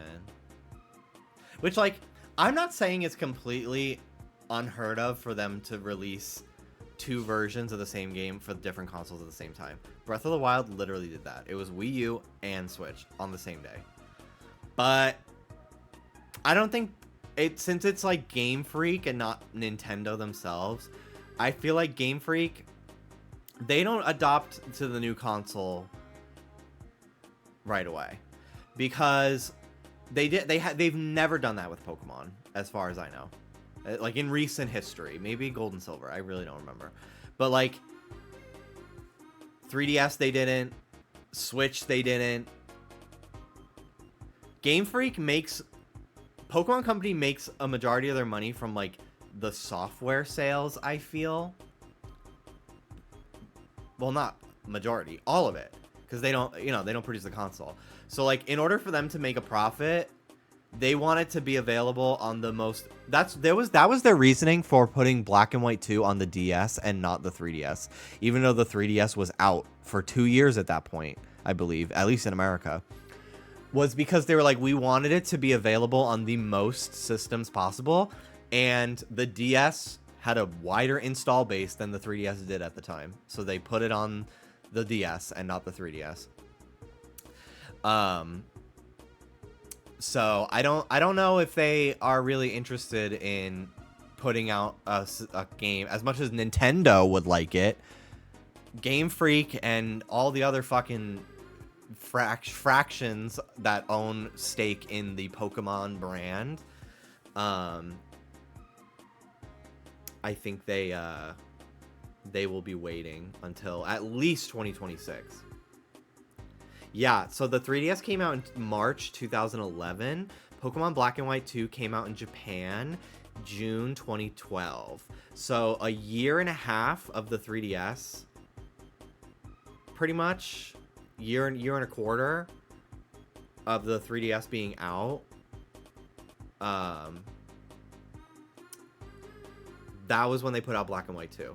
They did not put it on the 3DS. They put it on the DS because the 3DS was still struggling at the time to sell units. They had to drop the price like 6 months in. It was crazy first year of the 3DS. So Game Freak was like, we're not touching that shit. Get it together before we come to you. We'll call you. Don't call us, we'll call you. So they put Black and White 2 out on the regular DS.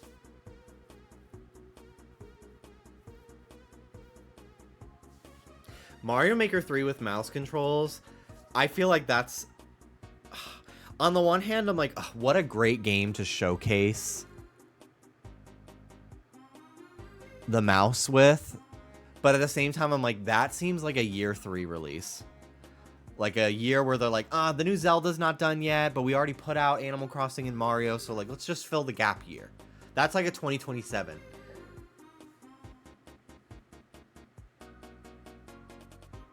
They never gave me the free games for having the 3DS day one. Really? That sucks. I still have mine. Doesn't matter now, I homebrew everything, but for a long time it was cool as hell. This is the only way to play Game Boy Advance games on a regular 3DS.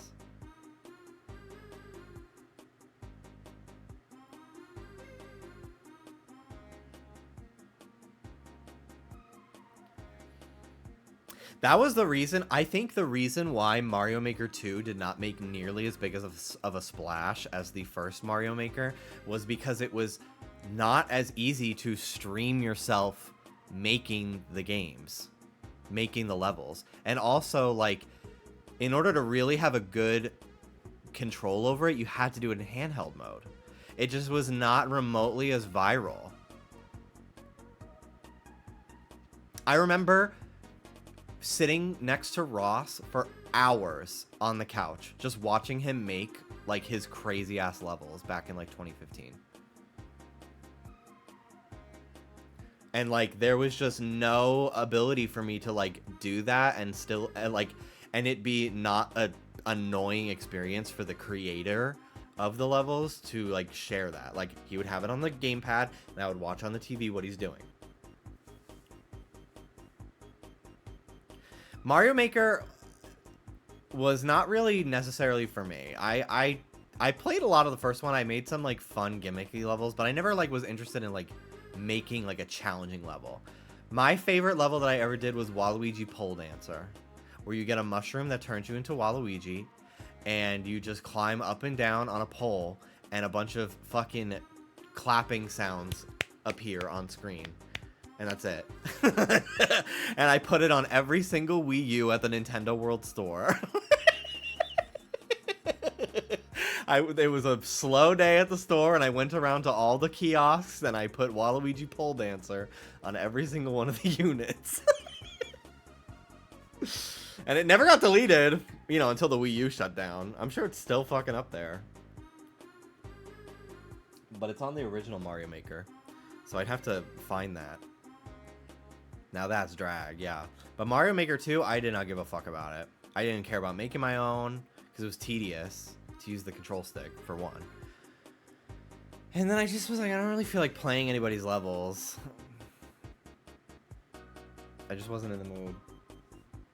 But I think Mario Maker on Switch 2 with the mouse would be a huge viral hit if it had the ability for people to stream themselves making their crazy-ass levels. It completely removed like half of what made that game so viral. People have been talking about Mario Paint Return. Damn, that's a good idea. That'd be cool. That's fun. Or even just like a port to NSO. New Yoshi, you can use the mouse to shoot eggs. Punch Out. Ooh, yeah, let's do Punch Out. That would be fun. Fuck it. Little Mac's hot as hell.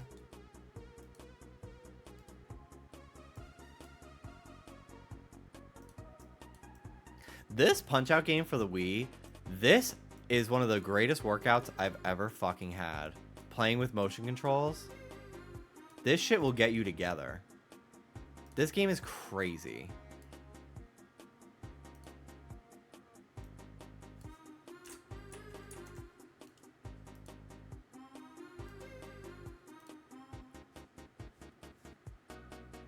Joy-Cons look built for Punch-Out.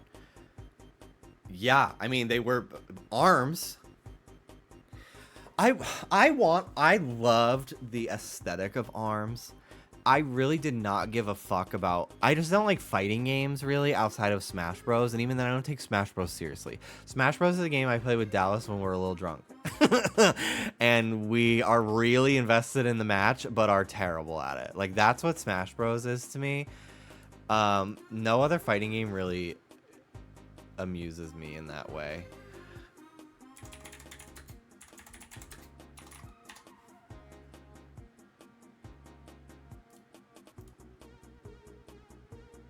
So ARMS just like never did it for me really, and I think the fact that it like didn't have really any sort of single player that was like meaningful and non-fighting game, the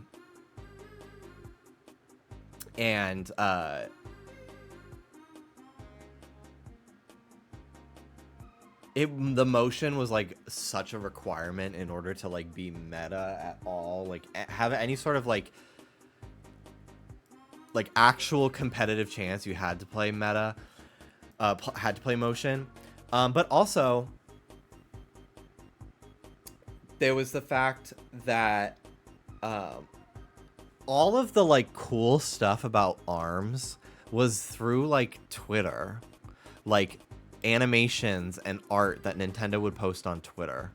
It was very much the Overwatch approach of like world building, rather than putting it in the actual game. So like, if people don't even like the fucking story, like if people don't like the gameplay, why would they buy it when the whole story of the game is on fucking Twitter?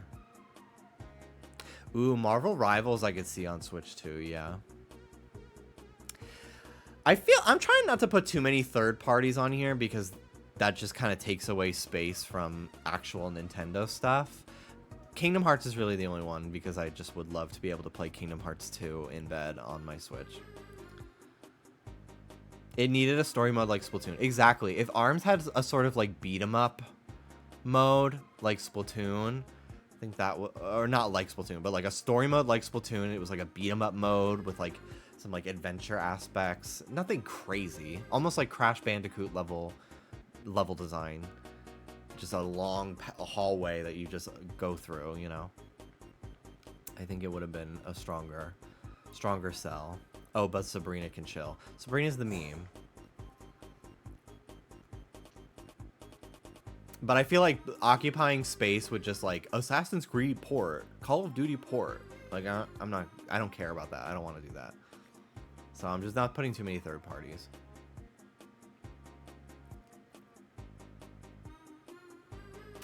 I don't know if Mario Party will get anything. I feel like Mario Party is maybe next year, since the new one like just came out like a year ago, almost. Not even. When did the newest Mario Party come out? I feel like it'll be a while still, but not too long, because there were 3 Mario Parties on the Switch. They're back to doing them pretty often again, but the newest Mario Party's not bad, but the rounds take so long. And the like ally characters are such a mess. But overall, I still enjoy playing it because I like the new boards. If Espresso's coming to Switch 2, why not Brat? If they fucking if they were to use a celebrity and it's not Sabrina Carpenter, that would be hilarious. And I could fucking see it. Because there was a little part of me that's like, I bet Nintendo fucking hates that she said switch it up like Nintendo. I bet the actual fucking... Because Nintendo, especially like the corporate side back in Japan, they operate very differently with like people using their IP. Like they were so like... Back in the day when Nintendo was like aggressively against YouTubers like reviewing and showing footage and Let's Plays and streaming... A lot of that, from what I remember talking to Nintendo of America employees about it, all of that was from the Japan side. And they would have meetings talking about why, like, YouTubers reviewing their games and Let's Plays and streams is a good thing for their games. And they just didn't care. So there was a little part of me that was like, I bet they fucking hate Espresso. I bet they fucking hate that she was able to use their brand in their song, and there's nothing they can do about it legally. But I hope that they have moved on from that and see it as a fun way to market the system. Because I very much miss the era of Beyonce playing Rhythm Heaven. And I would love for funny memes and videos of celebrities playing Nintendo consoles to come back.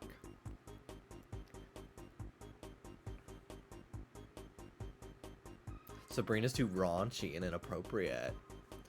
God forbid a woman pantomime a fucking Eiffel Tower.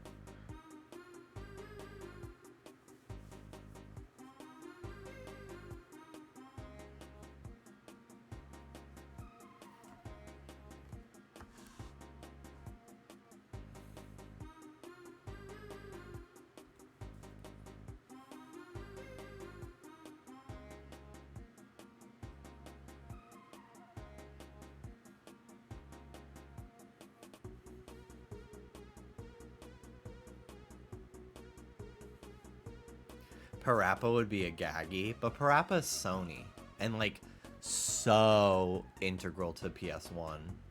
I don't think that would ever happen. Katamari though, I could see a new Katamari, but like, there's just so many like third-party games that like, why would they have not shown that last week for Switch 1? Like, why would they wait to put it on Switch 2? That's the only thing. I'm like, it's harder to predict for the very first showcase.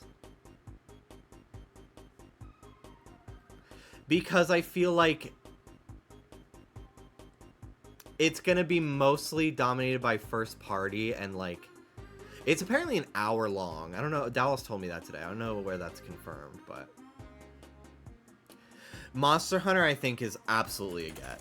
I'll put Monster Hunter down. What's the newest one? Which Monster Hunter fans, which one should I put on here? Wilds? Okay, I'll put Wilds on here. There's a billboard for this by our gym. And there's just something so surreal to me about seeing billboards for video games in the real world. I remember back in the day when The Sims 3 came out, there was a big Sims billboard in New York City. And I remember being like, whoa, video games on billboards is crazy. There was a Kingdom Hearts 3 billboard at the bus stop that I would always take to go to the gym back in like 2018. It was there for like 2 years into COVID before it finally went away. I tried to find it on Google Street View, but I couldn't.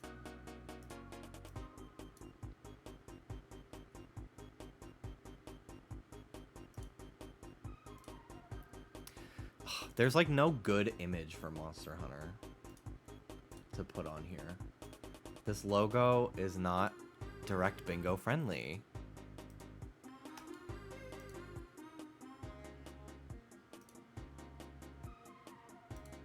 Like, this is the box art for the game.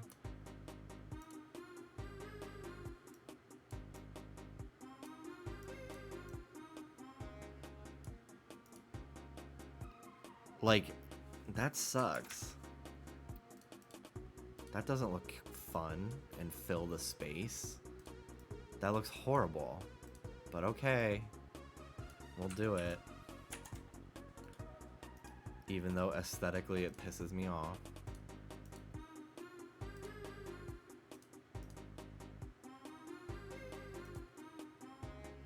I sent you a Monster Hunter pic. Aw, cat.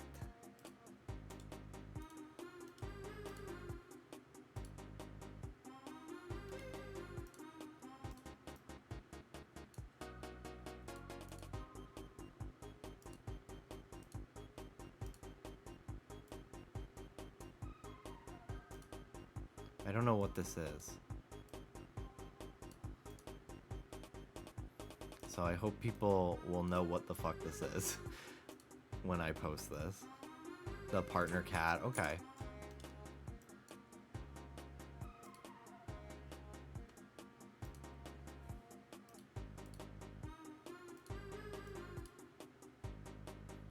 Alright, there we go. In the best outfit, okay.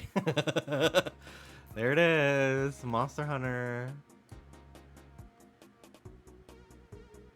Pikmin, ugh. The way I'm like, Pikmin 4 just came out. No, it didn't. I just haven't finished it yet, so it feels like Pikmin is already 2 years old, Pikmin 4, almost. I could, Pikmin 5. Honestly, if they want to show the fucking graphical fidelity difference between Switch 1 and Switch 2, Pikmin would be the fucking game to do it. I'm putting it on there. Pikmin 5.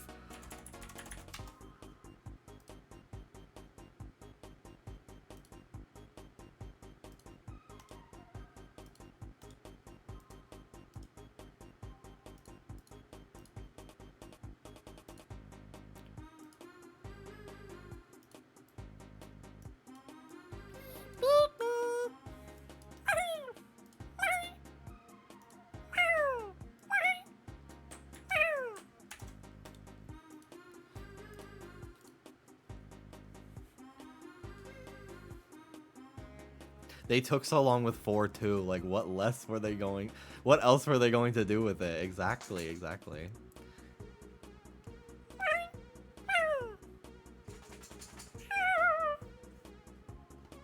I love Pikmin. Is this a no on Star Fox? I am a Star Fox op. I don't get it. I don't get every Star Fox besides Star Fox 64. It kind of sucks. It kind of fucking sucks ass.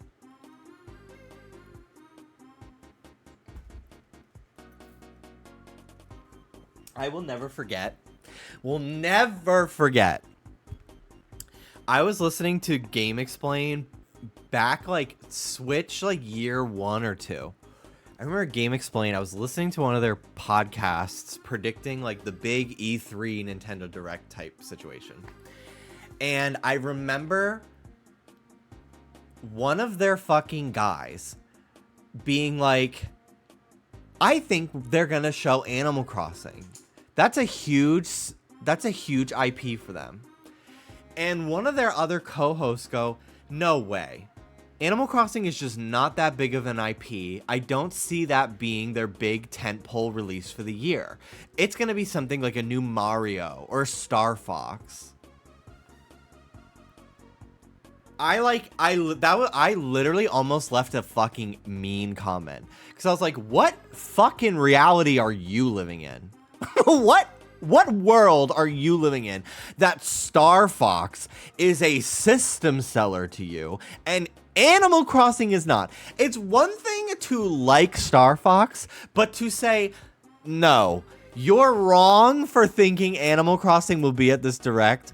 Star Fox is the smarter move. And then Animal Crossing was there.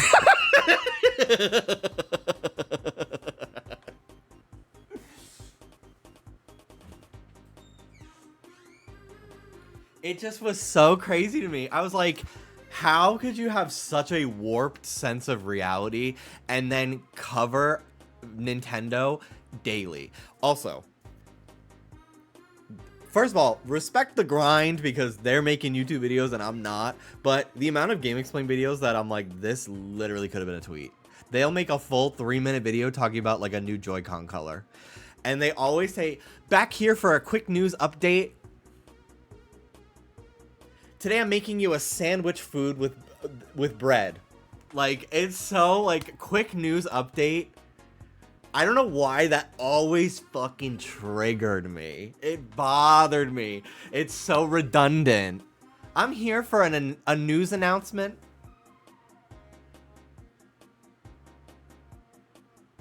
I don't know why. That is just me being a pedantic little bitch, though. Yeah, I feel like they were making content that nowadays would make good TikToks and YouTube shorts. But to like have the fucking 15-second Game Explain intro just to be like, hey guys, back here for a quick news update. Nintendo just announced new Joy-Con colors. I think they look pretty cool. Thanks so much for watching. Subscribe to Game Explain for more content. And then like a fucking 30-second end card promoting other videos. I'm like, bruh, this is so much. And they would absolutely be pre-roll ads. Like, make that coin. But also like, this is crazy. Ooh, yeah, what colors do we think the Joy-Cons will be? I want a white one. Because that was the one thing about the OLED.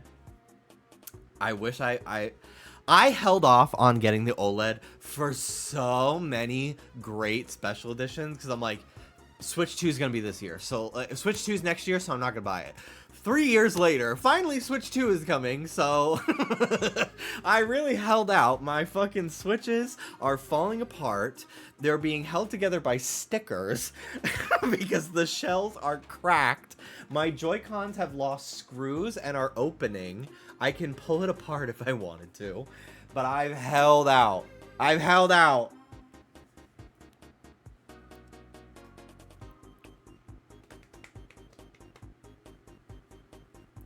I think there will be a white Switch 2.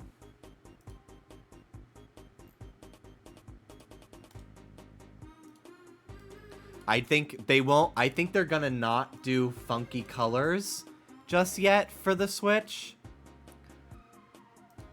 because the Joy-Con colors are so understated this time. But I can see like the unit itself being black and white versions of it.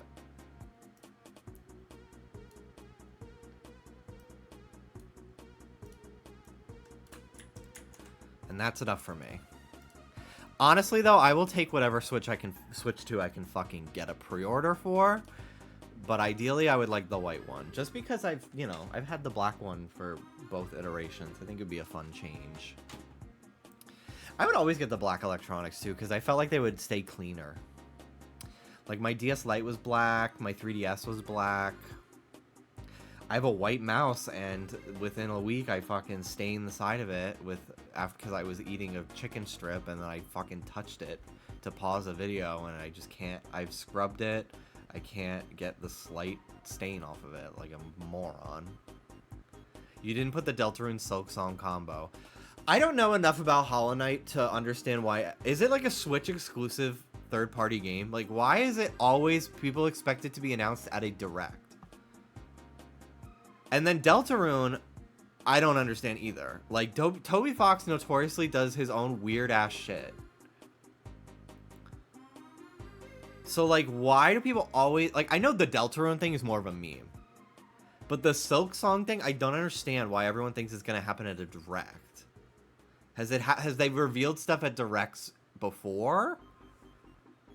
I feel like that's more of like a Game Awards type announcement because it's available to everything. Unless it's like a timed exclusive on Switch, like Hades. Ooh. I could put Hades 2 on here. They did reveal Witchbrook. That's true, I guess. But, like, that's a thing where it's like, that's where a majority of the people who are going to buy that game are probably going to get it. I feel like they revealed Witchbrook on there because it's a cozy game.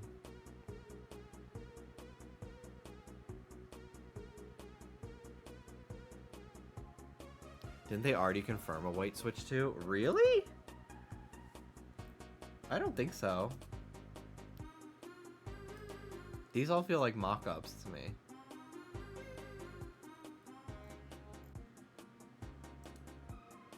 Hades 2 will probably be on Switch when it's out of early access. Maybe they could announce a timed exclusive thing for it again.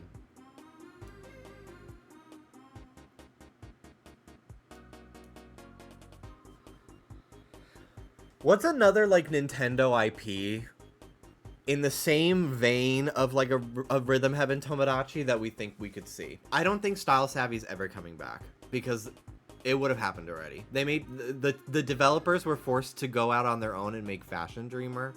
I don't think Style Savvy's happening. Bayonetta 4 I could see. When did Bayonetta 3 come out? A long time ago now, I think.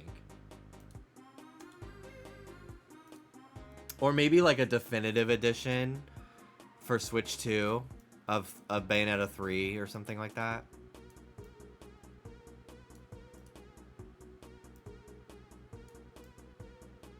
I've always wanted to play these games.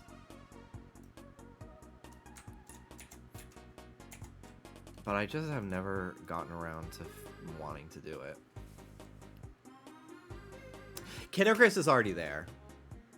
So if you didn't see it.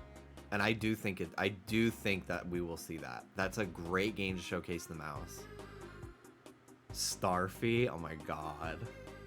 Cooking Mama, Katamari. I could see Katamari. Layton, Professor Layton. What is Sabrina for? I think it was Audot Allen said that people think Sabrina Carpenter is going to be there to promote it because of the lyric in Espresso.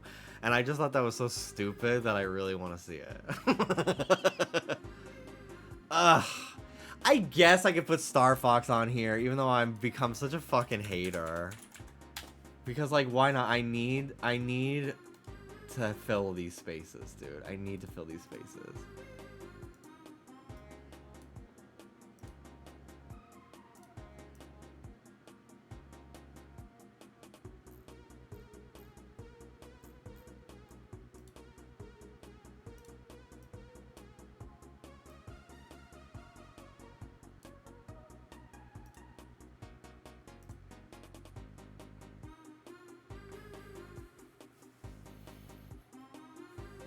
ARMS 2. I think ARMS is dead. Sorry to the ARMS fans. I think ARMS is dead.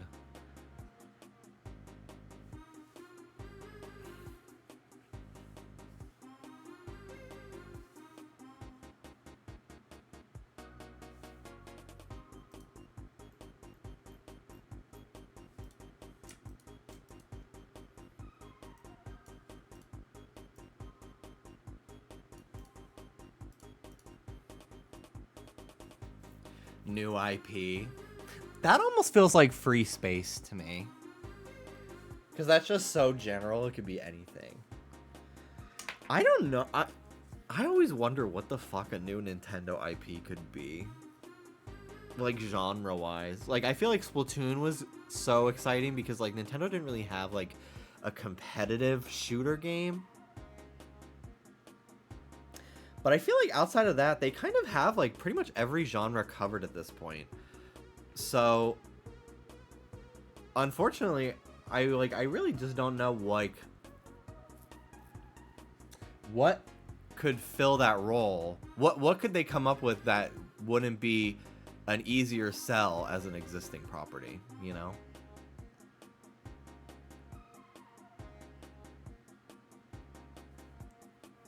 I could put Donkey Kong on here. I feel like we've been hearing about rumors of like a Donkey Kong game for a long time.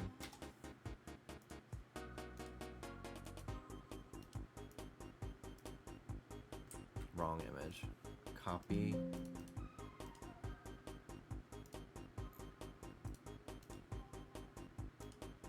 Copy. Paste.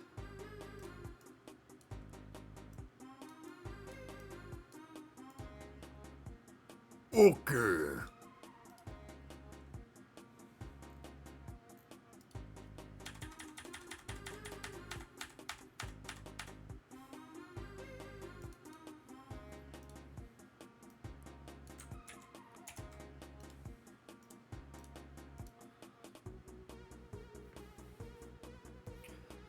Garfield Kart 2.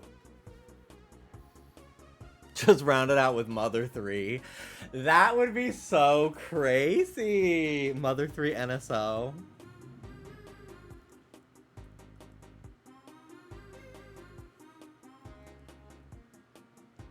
Is it so... I feel like they truly don't want to do that.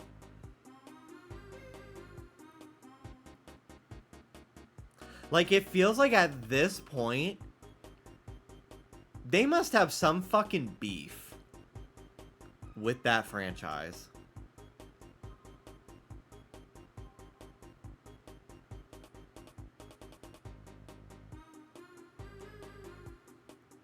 Mother 3, unfortunately, has a lot of controversial stuff, aka drag queens. Really? That makes me want to play it even more.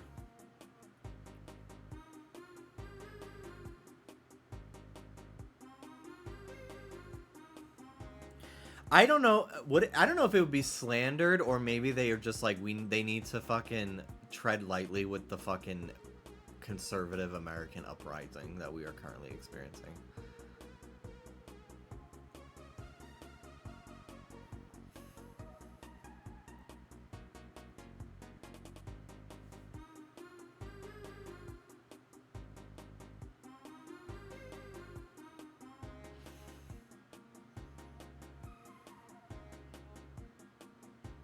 Oh, they're kind of trans-adjacent characters that may kind of be stereotypical in depiction. Got it, got it.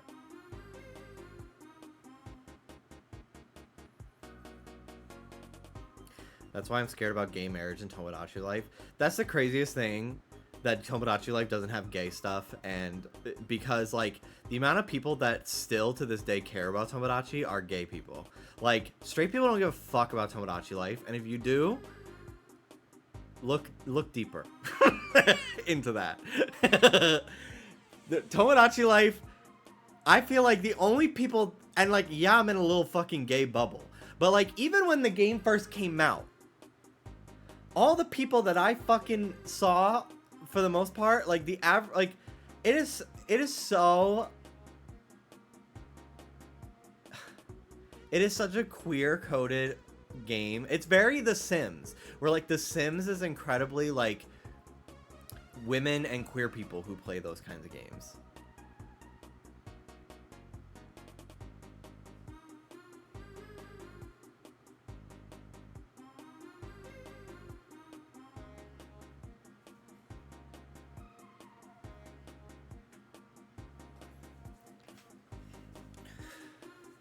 Speaking of which, new Sims.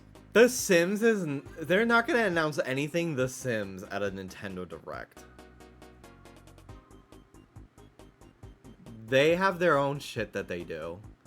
There's no fucking way.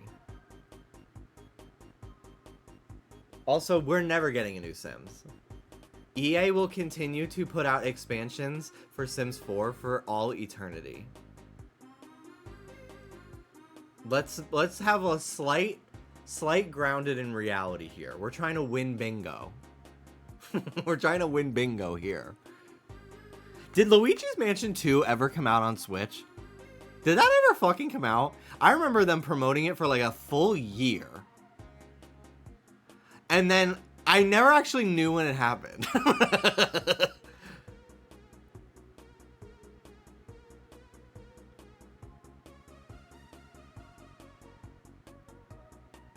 Are we trying to win bingo? We are trying to win bingo. That's why we have Sabrina. Yeah. Yeah.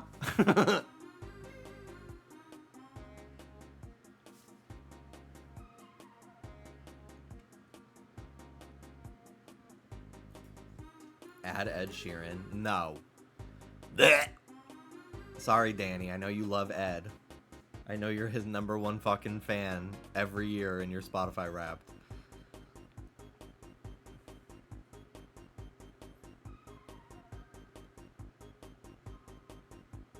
Any menu UI predictions? I don't know.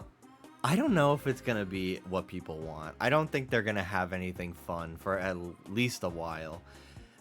And I've felt that, but I really solidified my stance on that when Kit and Krista on their podcast yesterday also said they're like, from what we know, the firmware for the system is being finished up until the day of. They only care about making sure the thing turns on and plays games. Everything else comes later. Their biggest concern for day one is having it have the least amount of features so they have the least amount of problems. And I was like, okay, that pretty much... I mean... They fucking worked there. They worked there. So I kind of just take whatever they say as like, well, they have the most qualified opinion of anyone.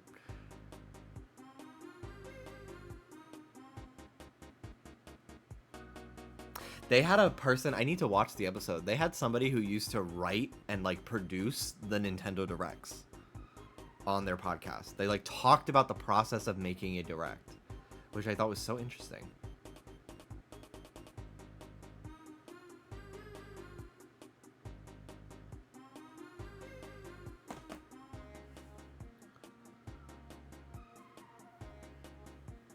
Okay, keep posting your thoughts. I need to pee.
You know what I think is pretty fucked up? So there have been rumors... Hi, Soda Boy. He just woke up from his nap. Come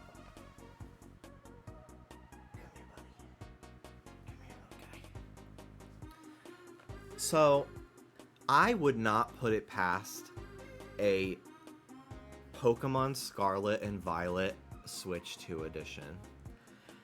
I feel like that game, I don't want it. I feel like that game has so many problems. 30 FPS frame rate ain't gonna fix that. That shit is unsalvageable to me. They need to forget it and move on. They do not need to remind people of Scarlet and Violet. They didn't even apologize when the game came out. Nintendo of America had to handle the PR for that. You know? I don't think they want anyone to even think about Scarlet and Violet anymore, especially because they don't want them to think ZA is going to be like that too. So I don't think we're ever going to see a Scarlet and Violet, especially not tomorrow. Especially not tomorrow. Why would they spend... They made their money. They made their money. And they put out DLC for the base game. The game is almost... When did that come out? 2022? When did Scarlet Violet come out? 2023. It was 23. No. When did it come out? I don't care. Actually, don't fucking care anymore. Nothing matters. It at this point has been 3 years already.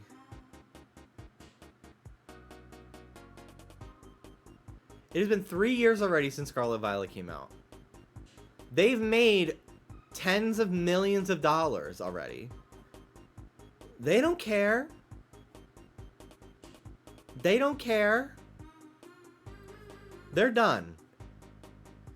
Their release schedule is too fucking fast for them to worry about rebuilding a game that they already made all their fucking money on that people hated. Gen 10 is going to get announced next year for the 30th anniversary, and it will be on Switch 2. Like, they're moving on. They're done. If there was going to be a Scarlet Violet Pro Edition, that would have had to have been... The Switch 2 would have had to come out in 2023, I feel. But that's not happening. I don't think Scarlet Violet's going to get anything. Not even like a performance patch. I think it's still going to run like shit on the Switch 2 because everything wrong with that game is at such a structural level that it doesn't matter what it's played on. People play it on emulators with beast computers and it still runs like ass.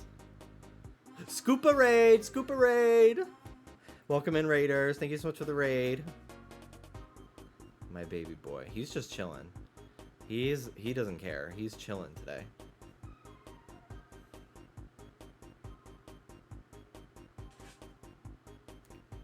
Ruby, you can open doors, girl. Black and white remakes. Pokemon Day was so recent. I feel like if any of that was gonna happen, it wouldn't happen here. They've got their sights set on what they want to accomplish this year, and that is ZA. That is their promotion. I don't think if we were in September right now, and it had been months already since there was a Pokemon Direct of any kind, then I would say like maybe they would announce a new Pokemon game, but like Pokemon announces on their own terms. They will announce Black and White anything at their own shit. I was truly shocked to even see ZA last week, honestly. But I guess, you know, it had been a month already since Pokemon Day, so like they're in release cycle now. We will get something about ZA at least once a month. That just happened to be when they give their March information. I don't think we're going to see anything ZA. I think it's only stuff that's going to be... The only things they're going to show tomorrow are stuff that only work on Switch 2. Basically. It's why they had a Direct last week. They got all their Switch 1 stuff off the table so they don't have to waste time tomorrow confusing people about what system it's for. Just vote. Just vote. Nima. Put Just Dance. I don't wanna. I don't wanna. I don't wanna. No.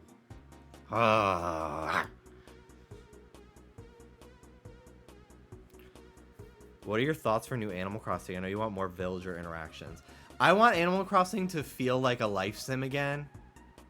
I want the creative freedom of New Horizons with the reasons to show up every day of New Leaf.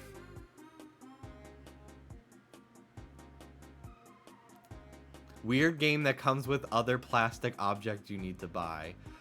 Yeah. What's between Little Mac and Pikmin? Taylor, take it away. What is that?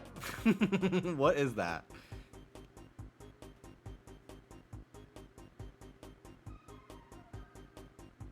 The cat. Got it. It's Monster Hunter. What were your Fire Emblem takes? I feel... So, it's been a long time already since Fire Emblem Crest toothpaste guy came out. I don't remember what that was. N-Gage? Is that N-Gage? It's been a long time already since that one came out. I feel like a new Fire Emblem is a given for this year. Whether I think it's going to be a new story or a remake, I don't know. I feel like it's a 50-50 for me between a fully new story and like a remake of Awakening or something. But I absolutely think there will be Fire Emblem this year. That feels like a perfect like September release. They've got Mario Kart the day of, Fire Emblem, and some other like mid-range series. Still sells really well. It's very popular, but it's gonna sell maybe half the units Mario Kart would. That's a good like hold people over till the big 3D Mario at holiday season. I feel like that's what it's gonna be to me.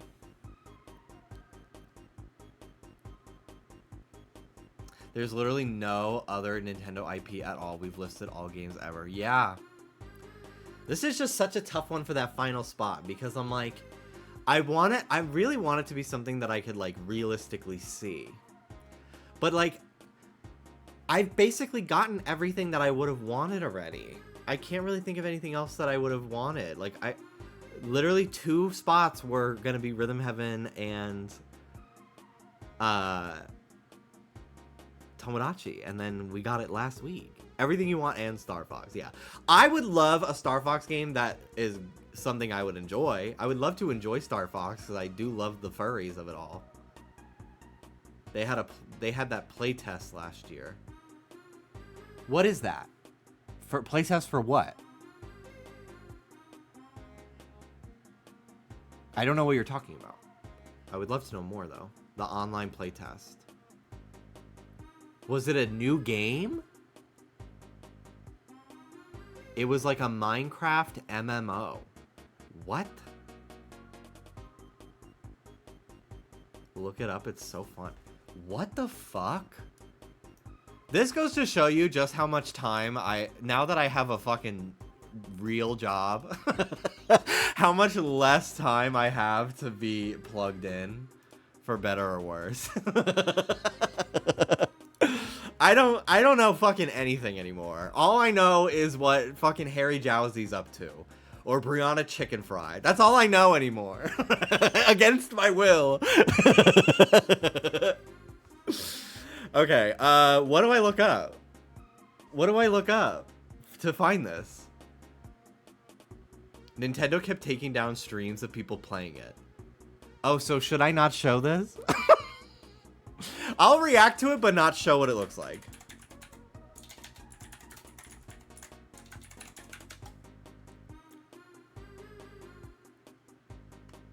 Ooh. Oh, it's a fucking fake out. I literally thought that this was a real a real thing. But it's a fake out. That's actually fucking brilliant.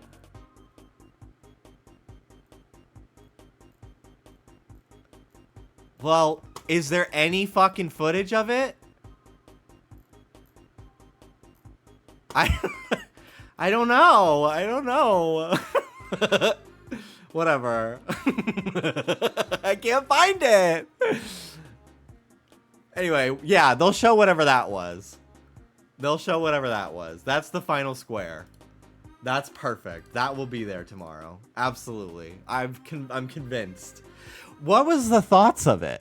Did people like it? Did people hate it?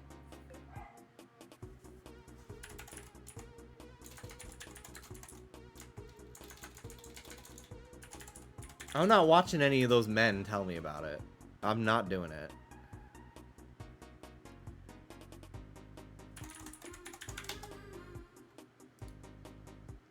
Whoa. This looks fucking crazy, the screenshot. What the fuck? Yeah, it's like I'm too afraid to show it. But you can look it up on Google. If you just look up Nintendo playtest, there's a bunch of screenshots. You were a monkey character and you use your tail to swing around and play with other people. Yeah, it looks like you're building like a map out of blocks in this void with other people, and you can see what they're building.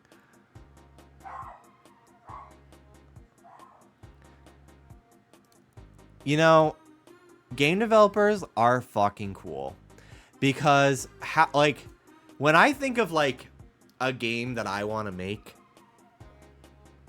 should we put Splatoon 4 on here? Should we take something off and put Splatoon 4? Should we sacrifice our free space? I kind of want to fucking do that. Put it over Star Fox? Yeah. Yeah.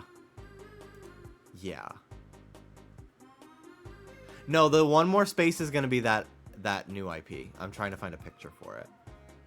I think I might just put like plain text.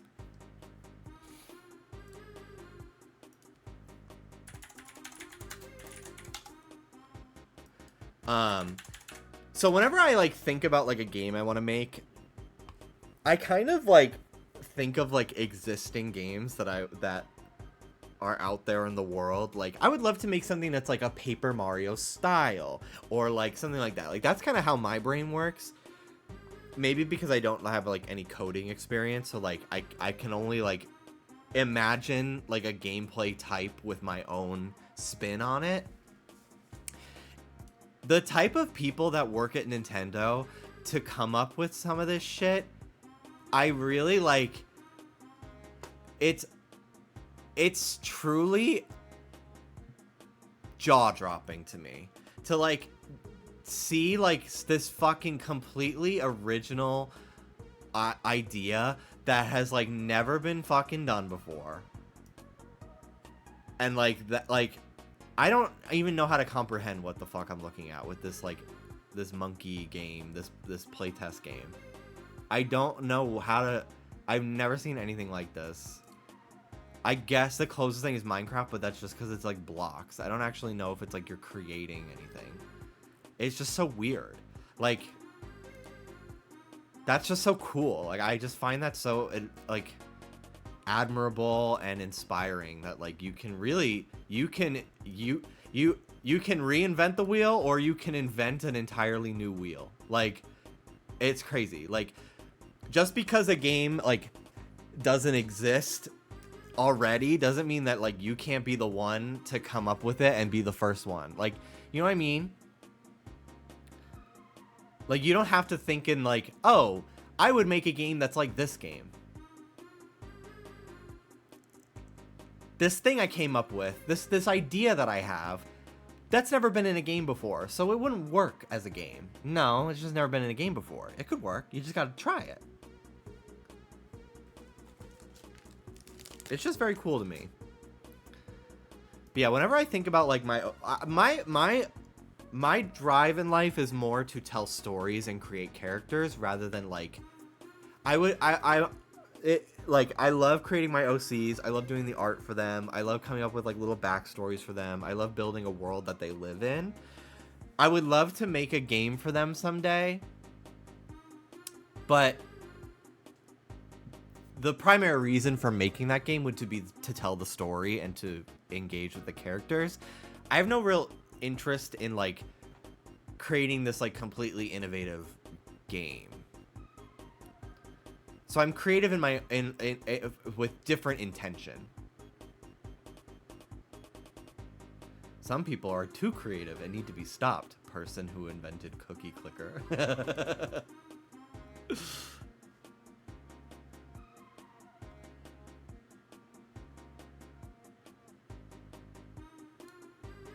Hello, Pixie Sylveon. Okay, so let's do...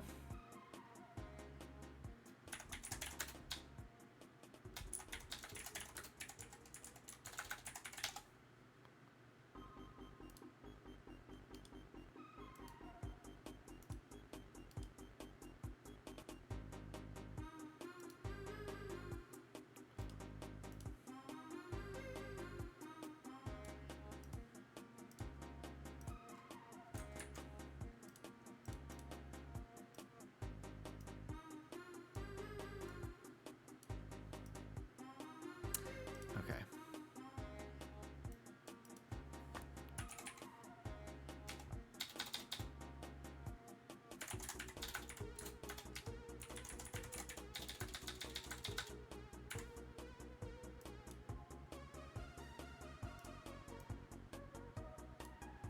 That.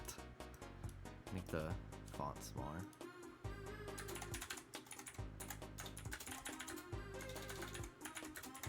How do you spell there? Why am I second guessing that? That's correct. T-H-E-I-R. Okay. Why did I second guess that for a second?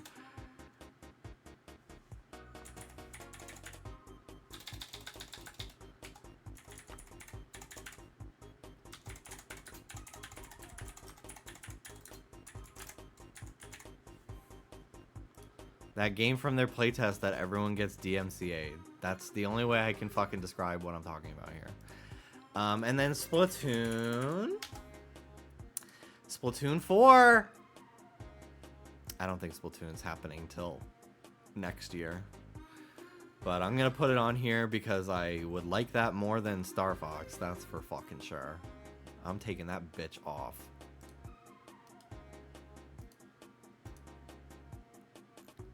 Floptina. Watch, tomorrow they're gonna show Star Fox. What's the C? They're gonna talk about the C button and what it does. I guess we didn't put the mouse on here, but I feel like I'll overwrite free space and put they're gonna showcase the mouse because that is a given to me, so it might as well be the free space.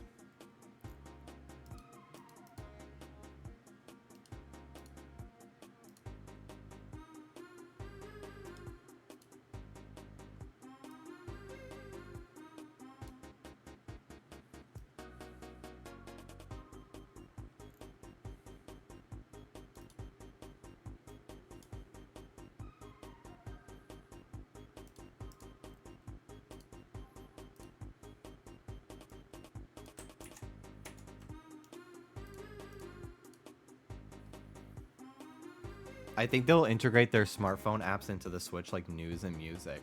Yeah, I think so too. I think that's because they're putting so much effort into this Nintendo app. There's like unique animations. There was something with like the ooh, another bear to unfollow.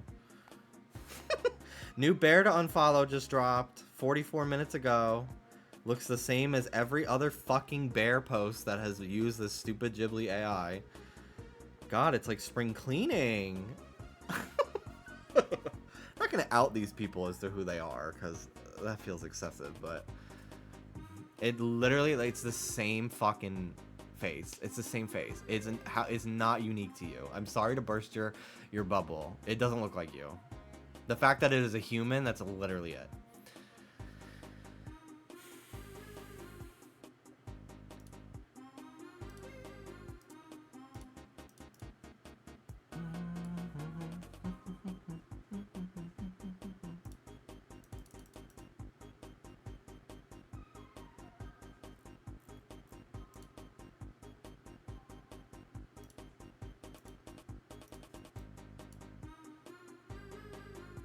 I'll just remove the whole selection here.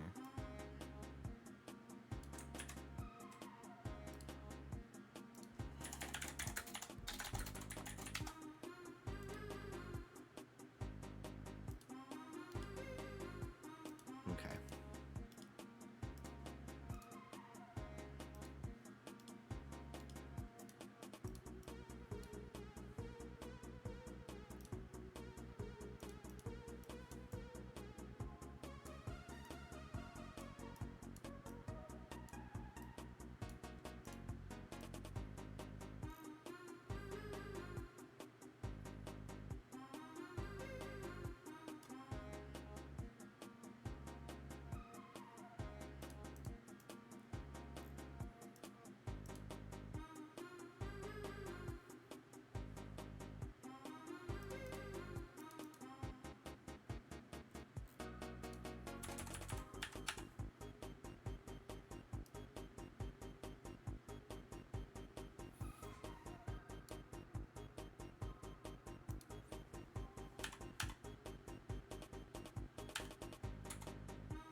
God,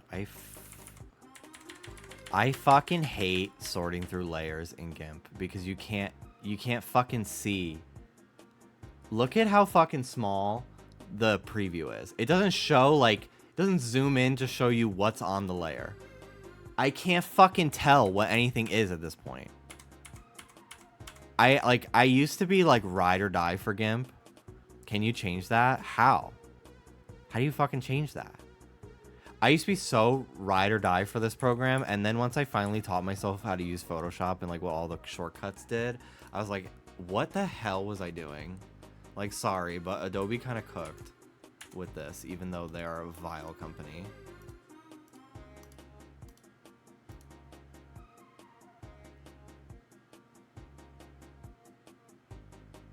How come you're using GIMP? Because I use Photoshop to make my invoices now. And it has my full address, my phone number, and all my bank information on it. And I'm terrified of like my recent projects showing up on stream. Because PayPal takes too much of a cut of my invoices, so I make them myself now and I get paid via wire. So...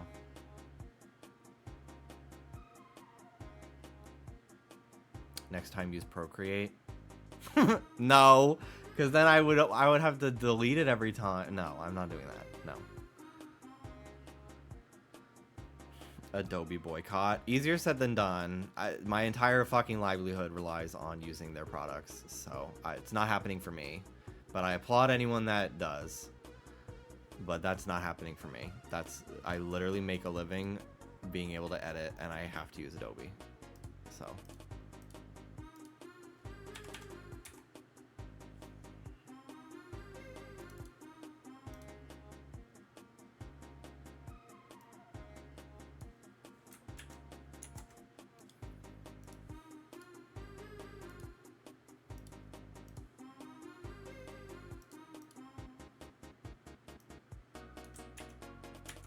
clean this up a little bit. All right, this looks pretty good.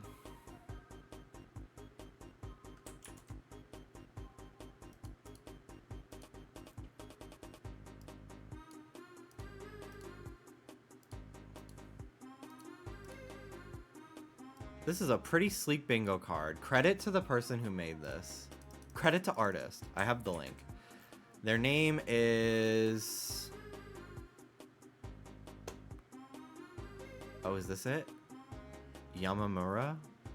Is that their actual name, or is that somebody else? Anyway, here's where I go. Oh, cool. When the link doesn't embed and I look schizophrenic. That fucking meme is me right now. Who the fuck puts commas in their URLs? It literally doesn't work anymore. How awful. Okay, here's what we're gonna do.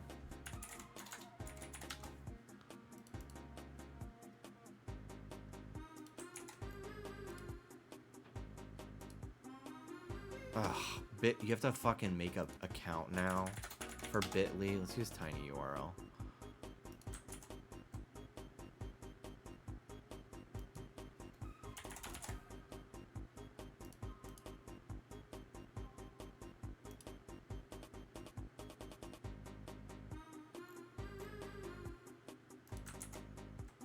I can't. How do I get...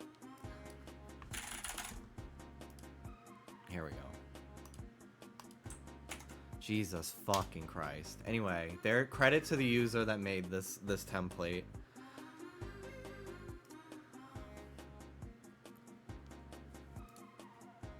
It's a great template. If you'd like to make your own, there you go. I wish there was a way to make one of these where it's like randomized so we each have different layouts of the same choices, but alas. Nope. But this looks pretty good, I think. I'm pretty confident in like half of this. The rest is like stuff I just want to see.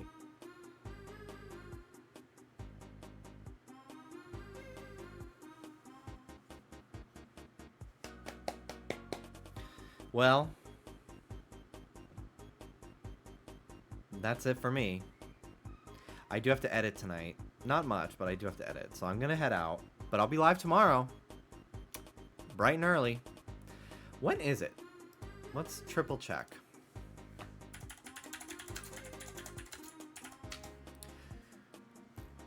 Nintendo Direct switched to 6 a.m. Pacific time. I will be there, bright and early for it.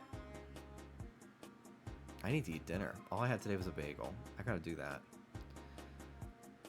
I bought a rotisserie chicken today, so I'll probably have some of that. What about Dallas? Dallas is streaming right now, I think.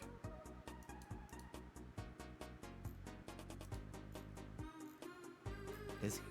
No. He might just be hunting offline. I heard him talking in there. Yeah, he's hunting offline, I think, today.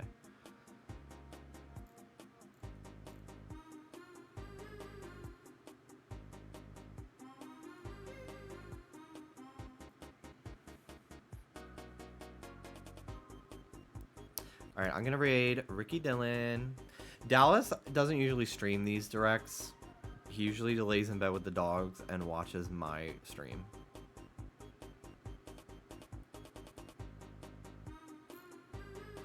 Thank you, Nappin, I just saw.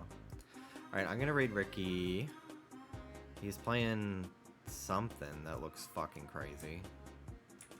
This looks like a game Mel would like to play. Oh, is this that fucking... that game with the 4 lesbians? I want to play this.